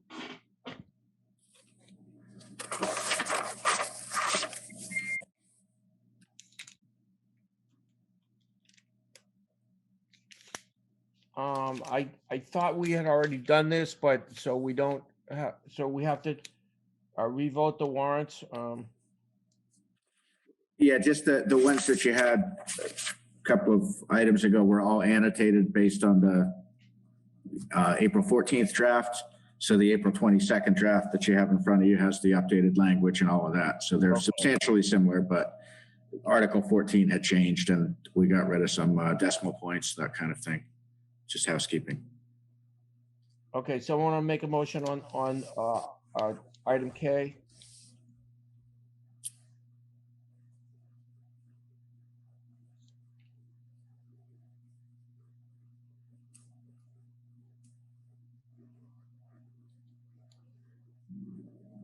Okay, I'll make a motion. Vote to approve the updated annual and special town meeting warrants as shown on pages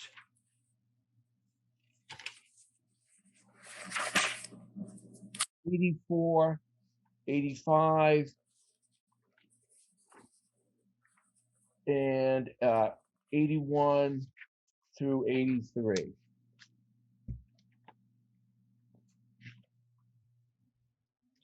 Okay, I do want to, up to this point, I don't believe the board's ever formally set a time for town meeting. That's why that's still blank. Oh. So I know the time 10 o'clock did show up on the Greenbelt postcard. And that was when it was last year, but you've never actually said the time. So we got to fill in that blank.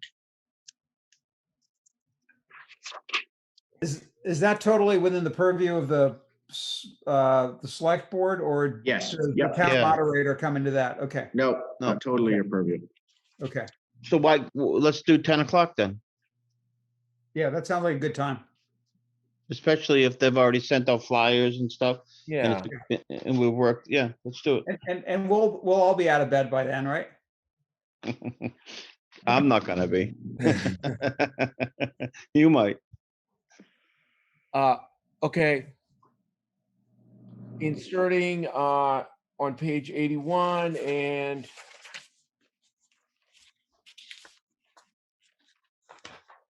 page 84, the time of 10 a.m.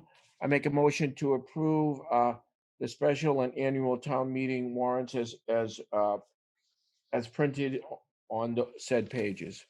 Second discussion. Do we need to come in and sign these this week? That would be great. That would allow us to post them before the weekend, which would be ideal. Okay, Okay, all in favor? Archibald, aye. Kemper, aye. Parker, aye. Thank you. A request from the superintendent for input regarding change to the school bylaws regarding the term for the school committee chair. Dina's on. I saw Dina there, yes. Yeah. I'm If she here. had, if we have any questions. I have to,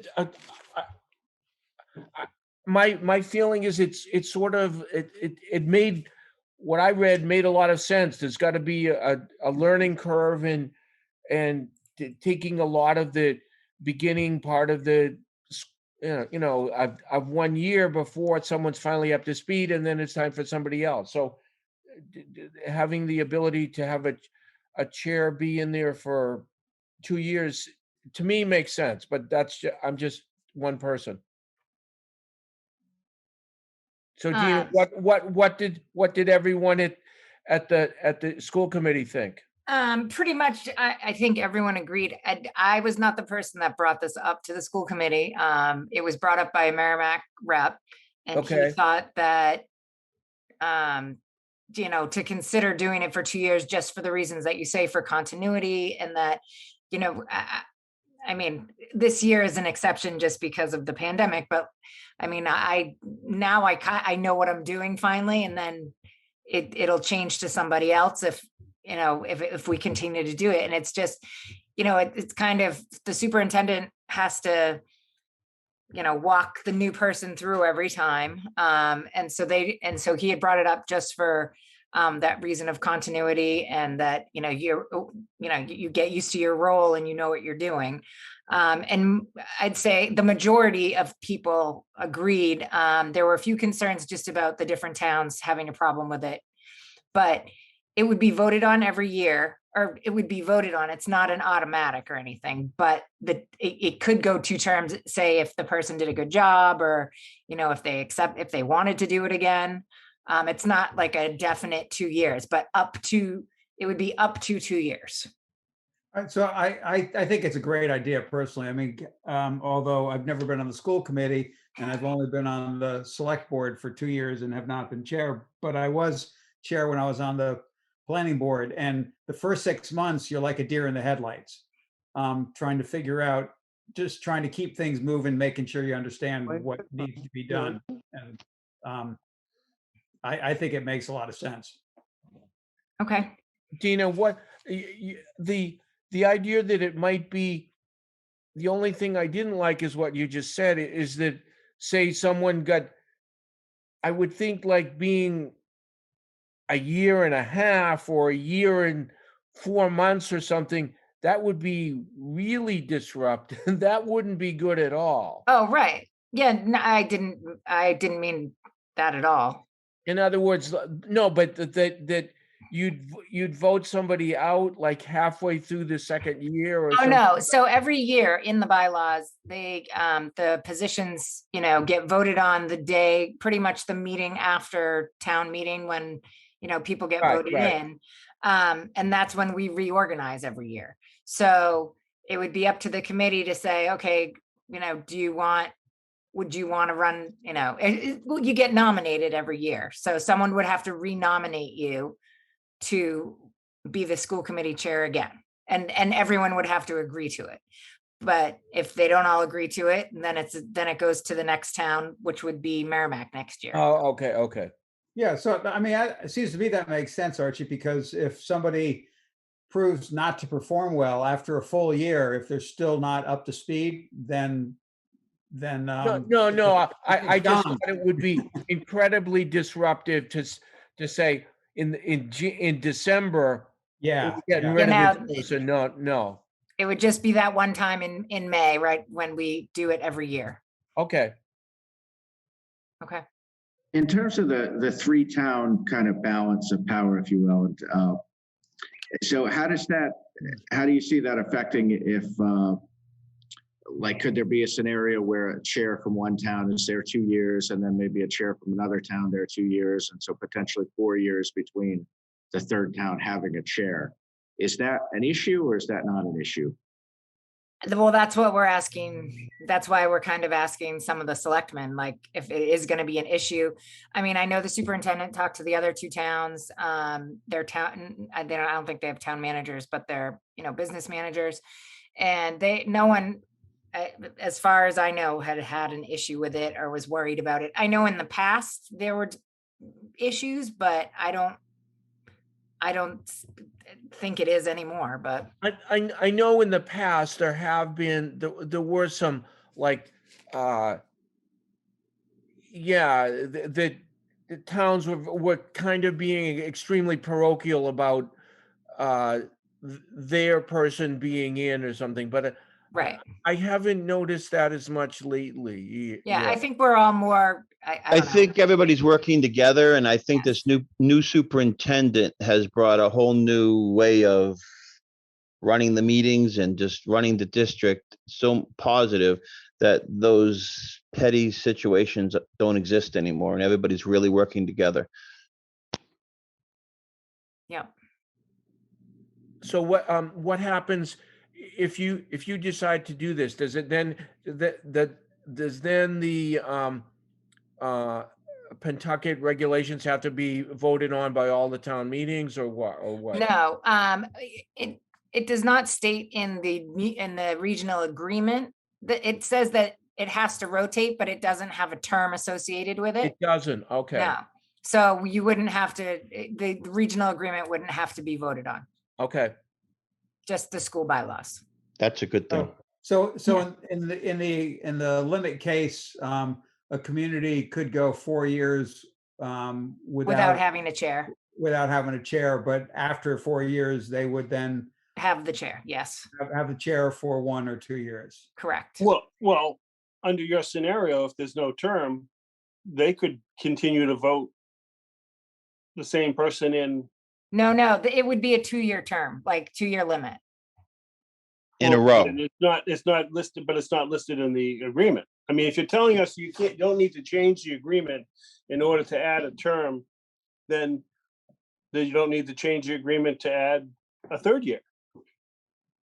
Well, Well, we would fourth put it in the bylaws that it would just be 2 years. Like we have to change the bylaws in order for this to happen anyway. The So- bylaws are different than the regional agreement. Correct. We have a Right. regional agreement, and then there's bylaws that they work under. And the bylaws are voted on by the school committee members? Correct.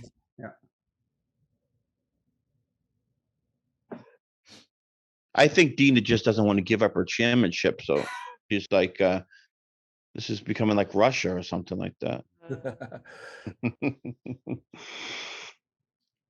I don't have a problem with it, and it's all positive. There is a huge learning curve for that, and so it's actually beneficial for everybody if somebody's working well and it's things are getting done. And there's always that caveat of if something happens, you can still vote them out anyway. Right. If there's a major problem or disagreement or some ideology thing, it's the best of both worlds. Dina, what happens if, say, and this would be a reason to support this idea that, say, a town had a couple of people that resigned being school committee people, but it was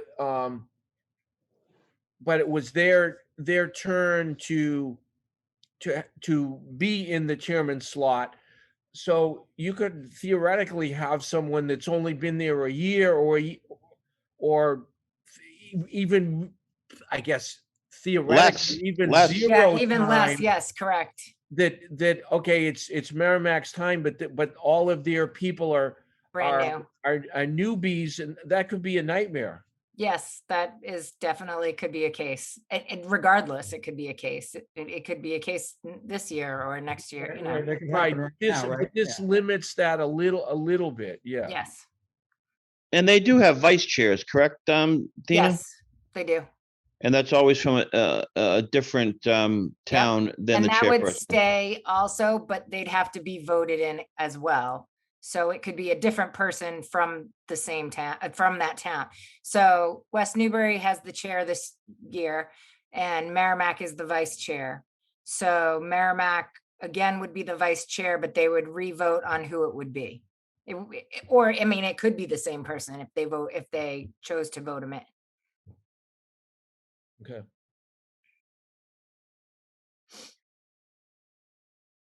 So are you looking for a formal vote, or are you looking I guess for? not. I mean, we had talked to Angus about it, and I think he wanted to get your, temperature on it. Yeah, I had initially, when Justin reached out to me, I gotten back to him pretty promptly saying it sounded good to me. It sounded reasonable. But then subsequent to that, I did have conversations with a local resident who raised, just some questions about the turnover with the towns and the prospect of lengthy time between the town having chairmanship. So I wanted to raise that point and to bring it to the board just to make sure that you all, I didn't want to get ahead of where you were. So it sounds like you feel it's good. And I don't think a vote's needed. I just wanted to make sure there weren't any concerns. Yeah. I think it sounds like an improvement. Yeah, and there's always that caveat that you can vote them out, so it can go back to the original. But I think it's a great, step just because of the learning curve. Okay, well, I appreciate the time, and I will let the school committee know what your opinions, and I appreciate it. Thanks, Dina. Thank you. And I just want to say the timing worked out great because I had given Justin and Dina like a guesstimate of when it might come up, and she logged in like 3 minutes before. So you were in you missed all the fun. I'm sorry. I was at my daughter's first baseball game, so. She win? No, they did not win. It was really cold there. It had to be cold. Yeah. We were in Raleigh and it was freezing cold. How many walks? Like 17? No, it wasn't that bad. It was like 6. Have a good night. Thank you, Dina. Thank you. Have a good night. Thanks.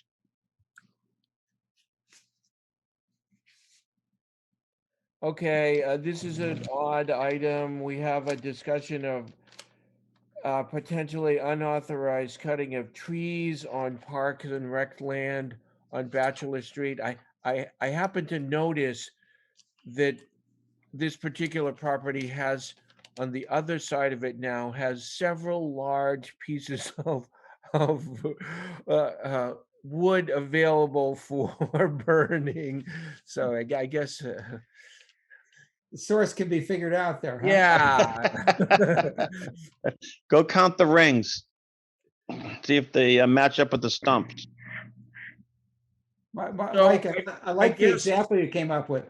I guess Mike must have had fun finding out these cases because someone dove off the cliffs in Martha's Vineyard and dove into the ocean and died or something because some trees had been cut down. So we don't want the tree committee to get that vociferous about this, but so I guess I don't have this is something I don't have an opinion. I don't know what to say, what to do about this. Well, okay. What are the facts, first of all? And were they cut like egregiously? Were they cut by mistake? You know what I mean? There's a lot of things here we kind of need to know. One of the other questions that is probably helpful to get into a little bit is so this land is under the care and custody of the Park and Rec Commission. So they've asked, Jack Foley's asked, specifically in this case, what does that mean? So now that there's this incident that's taken place, is it the Park and Rec Commission that if anyone's going to do anything, should it be them, or is it now the select board?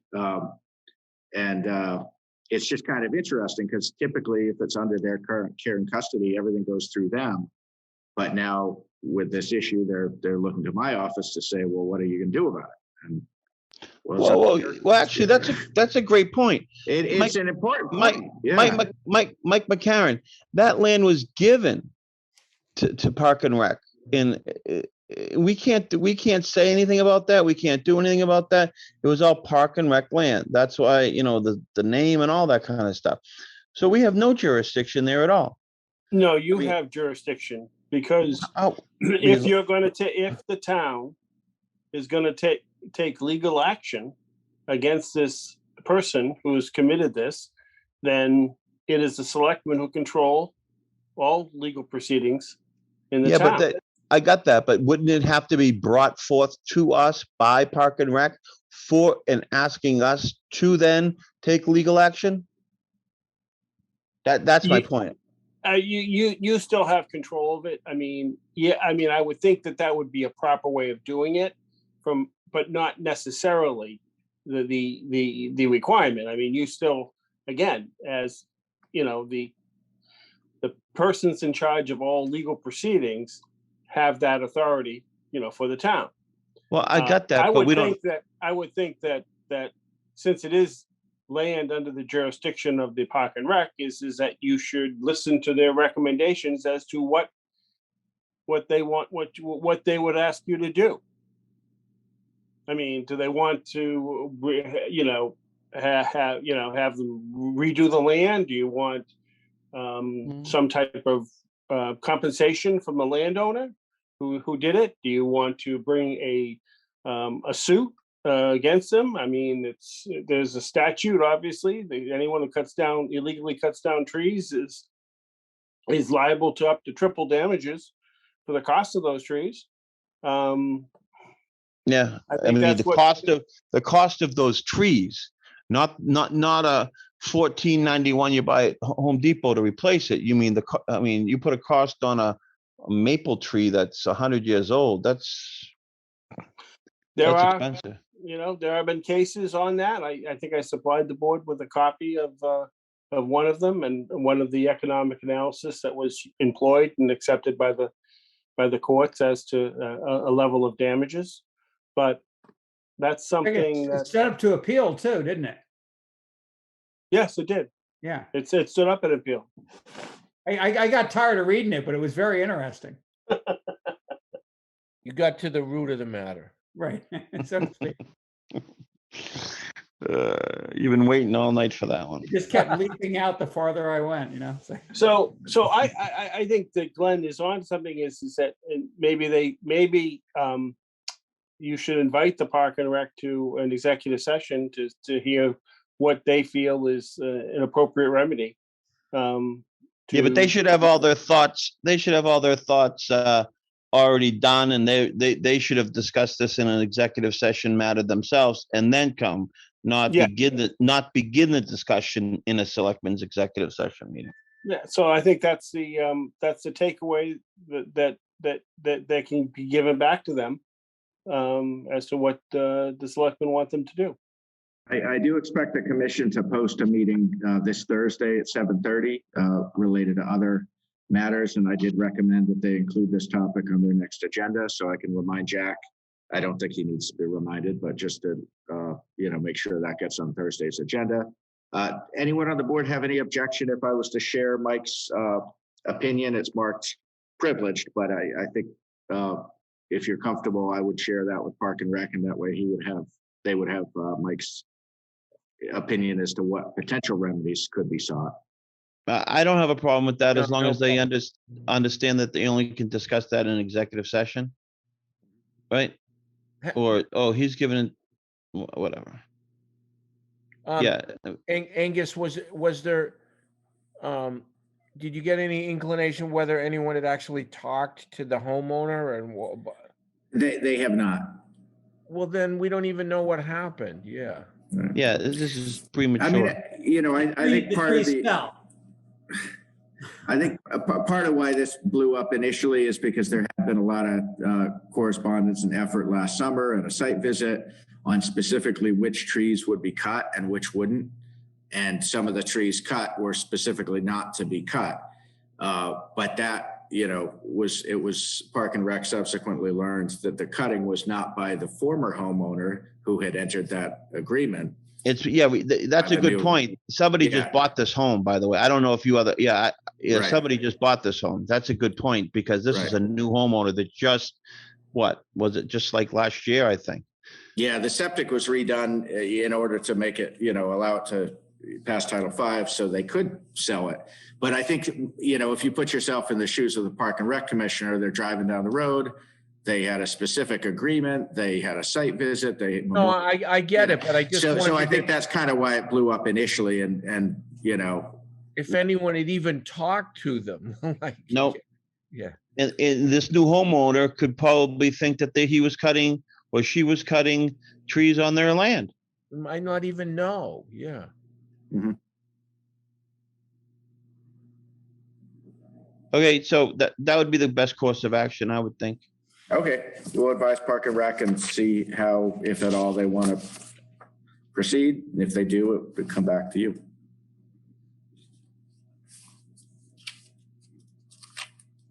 Okay, I mean, they should be told too. They have the, ability and authority to talk to this homeowner too, to find out what's going on. Because that's probably going to be one of the first questions a select person is going to ask when they come to that meeting. I think that's I an just asked- increasing. Yeah, it's been an increasing Yeah, exactly. issue with Park and Rec is who is their agent, and I've told them you don't have an agent. You are the commission. You do not have a staff person. And I think this is kind of illustrates one of the examples of, when something comes up, they want someone else, anyhow, whatever. It's in terms of who's actually like taking action on their behalf, it's them. It's always been them. If that's to change in the future, that may change in the future. But historically, it's always been the commission that's acted as its own agent.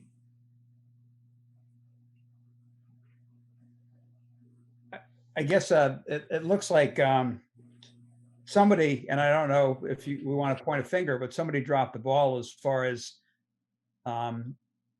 making sure that the agreement between the previous homeowner and the commission and the company that was doing the excavation work, installing the septic system. I mean, the ball was dropped on following through there, and I'm not sure. No, I don't know if that's true, Rick. My understanding is that it was not the construction company putting in the septic system that was doing this, and that work was done after the purchase of the house. That's my understanding.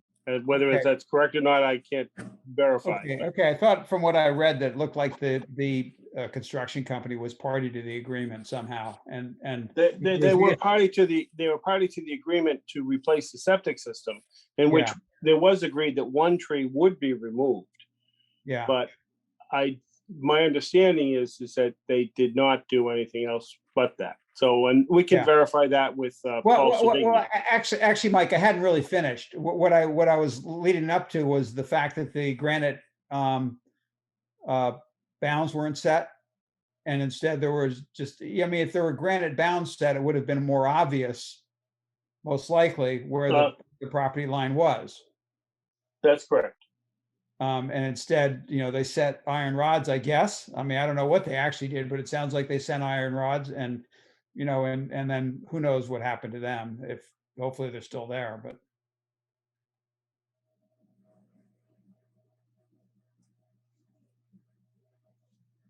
In another matter, the same. Bringing up the granite land things, you as selectmen, you're supposed to go out with the other boards of selectmen every year, so you probably should do it this year. And actually, Glenn, we were going to do that this weekend, and aren't you coming perambulating with us? You're supposed to go out and find those granite markers in the woods, and do it before poison ivy season, and make sure it's all marked. But you got a week left to do it, Glenn. Yep. Could be the culmination of all your time as on the board. Rick, I do have the plans showing the town lines and where the markers are, which if you wanted to perambulate. And what's the problem is you're supposed to do it with the select board or board of selectmen or whatever it's called of the adjoining communities for each section of shared boundary, right? Yeah, sure. Yeah. I think Bert was Bert years ago was the last one who did it. Yeah. He actually enjoyed it. Is that thing that I signed with, like, the Commerce Department, that the borders are? No, that was the census. That was different. Okay. Yeah. No, but there's some other thing that I agree that the map. No, that was the census. Yeah, Archie Yeah. got not one, but two forms that he had to sign to certify that the boundaries of the municipality haven't changed since the last census, but that's different. I got up in a drone and I checked it out. Yeah. Well, I would especially like Rick to try the marker by Middle Street in what was it, in Newburyport. It's located about 6 feet into the Artichoke River. Reservoir. Well, there's another one, Mike, on, do you know Brown Island Road? Oh, yeah. Yeah, so there's one at the corner of Brown Island Road and another old Jeep road that's currently underwater. It used to, before the Beaver Dam was built, you could find it. Yeah. Well, also tradition holds that what you're supposed to do is take some adhesive, and when you find the granite marker, The just penny, attach a right? penny. Yep, the penny. Oh, with today's year, by the way, current penny, 2021. So. Oh, that's the proof, huh? Yes. Okay, Archie, you left us. What's going on? Your drink was didn't have enough ice in it? Oh no, he's eating dessert now. What is it? Yeah, you eat. I can't believe how much sweets you eat and you stay so thin. What's next? 'Cause I'm fading. We got minutes, meeting minutes. Make a motion to approve all the minutes. Actually, I had one thing I picked up. There was the reference to it was a great reference, Municipal Monetization Act. I think it was supposed to be the Modernization Act, but I didn't mark it.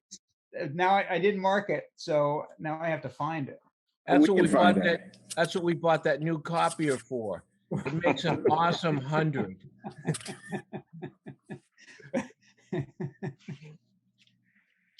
That's literally what it said. It referred to it was off a recording. It said municipal monetization. Hey, while we're looking that up or whatever, Archie, tomorrow, do we have any executive session or we just have the meeting at 7? I haven't looked at the emails yet. It's just posted for an open session. Okay.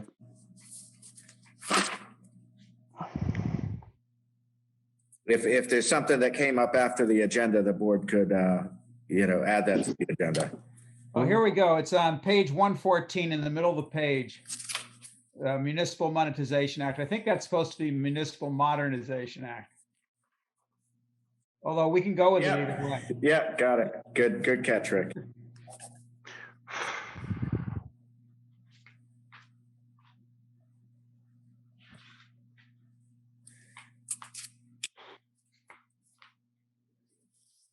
Anyway, Glenn, I guess I'll second. With your corrections, yep. All in favor? Aye. Aye. Aye. These minutes are so comprehensive, Angus. It's hard to get through.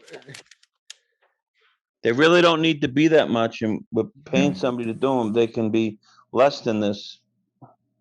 We say this all the time, but they really can. I agree. On the other hand, it's not so bad looking back and actually seeing what happened. I wish that happened at town meeting.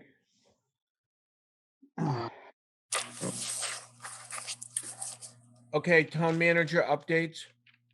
Item O is just to make you aware, we've got a couple of proposals, good proposals for affordable housing consulting. So that's going to help us to have someone under contract. So we'll interview them on Thursday. The next item P, is just to update you on the anticipated timing for the reissuance of bond anticipation notes to continue the financing for the $1.1 million of water infrastructure costs. And I don't know how much you want to talk about that, but it's related to the soldiers and sailors, because we're not going to be ready to go to long-term borrowing for that until that project is put out to bid, which would not be, we wouldn't be able to move quick enough. So, but you see some of the dates on page 138 of your packet.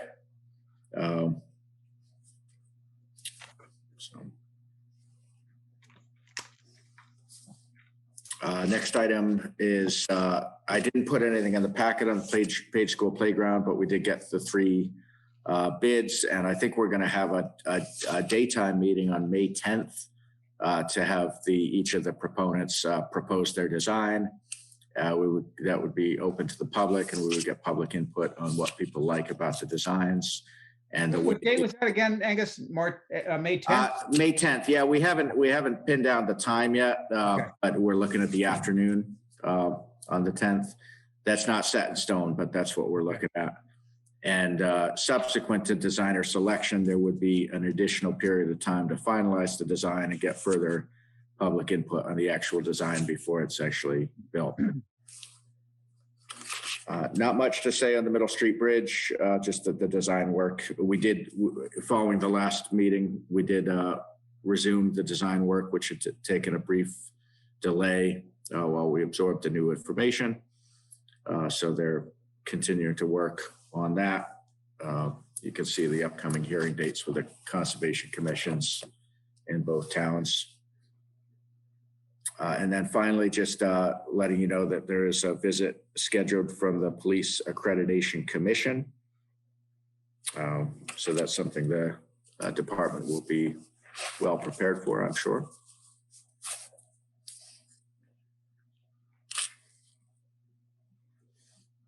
I have one question that I should have asked earlier. I'm sorry, Angus, were you all done? Yep. Okay.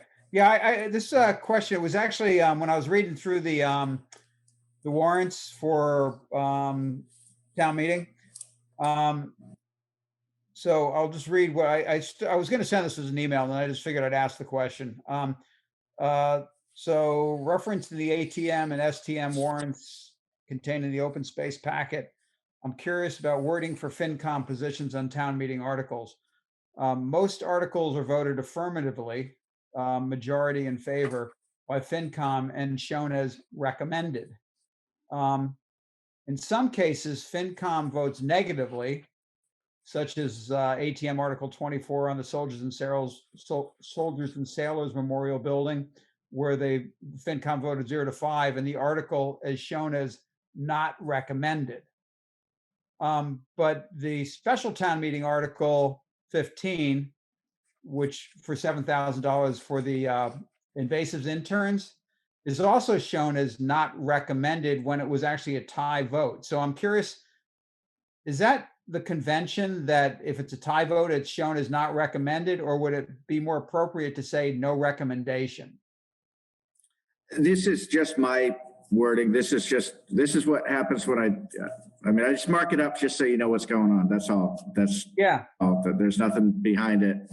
No, and I wasn't pointing to figure at you at all, Angus. I'm just trying to understand. Like, so when I don't know what will be shown in the FinCom booklet, but if a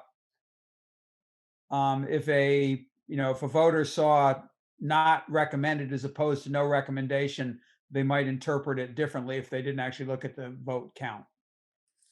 Yeah, I mean, I think, Rick, bring that up tomorrow, because but that's a great point. Bring it up tomorrow, because to say not recommended 0-5, it's like double negative. Does that mean they voted against not recommending it? If you see what I mean, you can't, if you say not recommended, it should be affirmative that you did not recommend it, or all votes should be taken in the affirmative, and then a negative vote would be 0-5-0. Yeah. I guess I was more concerned about just like a neutral vote. Yeah, but this isn't a tie vote. Should just say it should just say that. So it shouldn't say recommended or not recommended. It should be just a shrugging shoulder emoji. Yeah.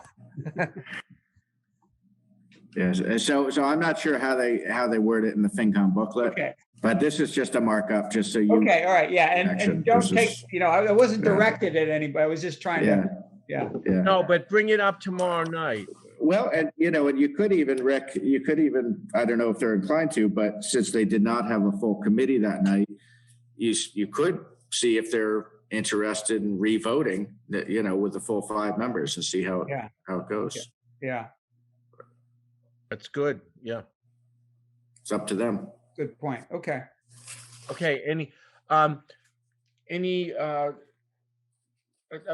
thing I wanted to ask Angus, like for recurring business. So, is the select board going to have to deal with pipe stave again, or are we going to have, is Park and Rec going to deal with that? I want them to deal with it. Oh, well, it depends. Oh, you mean with the dual use? Yes. Yeah, that's going to be on their agenda this Thursday. Okay. So depending on the outcome, it may be back before you. Yeah. So get your arbiter boots on. So, any other items for future business? Not here. Hey, So, Archie, I'd like to, Glenn, Archie, what? Archie. Yeah, the future is tomorrow. Could you carve off like 5 minutes, if not even that? I'd like to say a few words about my selectmen, all good, and just some thank yous, if that's okay. Well, I was just going to say that being working with Glenn for a long time, when I was on the FinCom, Glenn was a selectman, and we've had some good times and some bad times, but Glenn, it's never been dull. And Glenn always asks the insightful question or the probing question.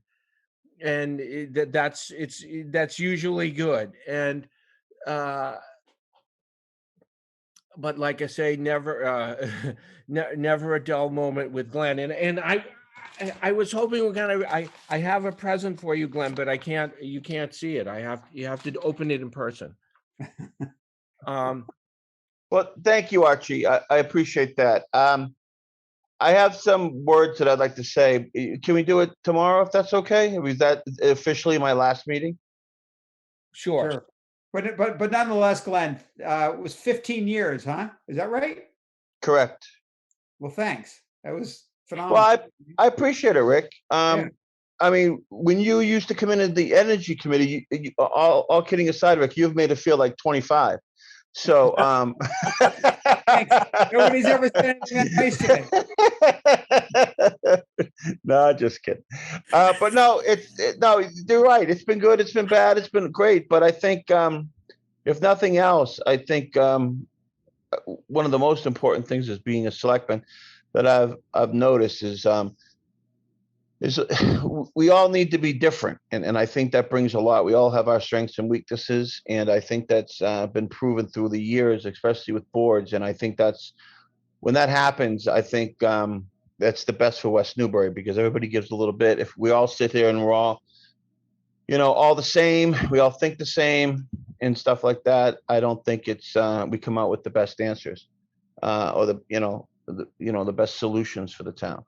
So, but I have a few words I'd like to say tomorrow, if that's okay. I just kind of want to do it on my last one. I was not really prepared tonight because I realized it was my last one tomorrow. So I don't even have, I just wrote down like a paragraph that I'd like to say and thank people. So I'd also like to say that Glenn and Joe and me a little bit, I think our big contribution was we pushed behind the scenes we put in a lot of hours that no one knew much about, that we got as much as Angus fights against the way it was set up, we did get the town manager process going and saw it through to fruition. So I think that was a great accomplishment for the town. Wouldn't you agree, Glenn? Or Without a doubt. And I don't think, and I'm not saying anything against you, Archie, when I say this, I don't think he fights against it. I think he sees that where it can be better. No. I was saying.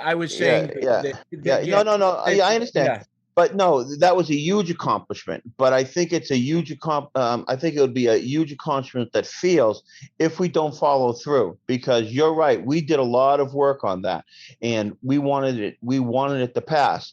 So we personally, all three of us, made some concessions just so we could get it passed, get the foot in the door, because we knew the town needed it.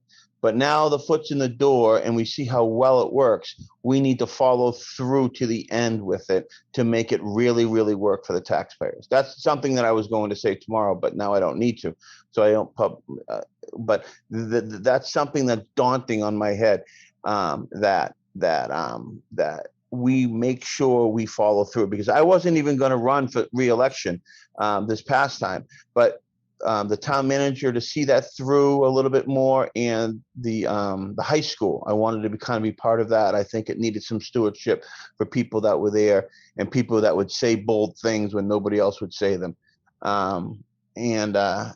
So I think we would fail if we don't see this through. But it's been such an asset to the town, and change is tough, but it's been such an asset, and it only can get better. Okay, I appreciate it. You want me to come over right now, Archie? I'm in my pajamas to get that gift. Or you want to get it later? No, I'm laying in bed, and I already turned the TV on and watching Braveheart. So for the 4,000th time. Are you with me, man? Exactly. I'm already in my sleep mode. I don't put a movie on it that I haven't seen before because I'd watch it.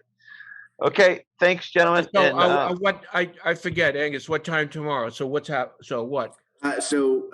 Posted for 7 o'clock. The FinCom has posted a pre-meeting at 6:30, so they could take up a couple of items they haven't recommended one way or the other, as well as to respond to the two proposed budget amendments that came out of tonight's select board meeting. So you think it would be appropriate for us to ask them to take up any other things that they didn't have full meetings with, or you want us to ask them at the meeting?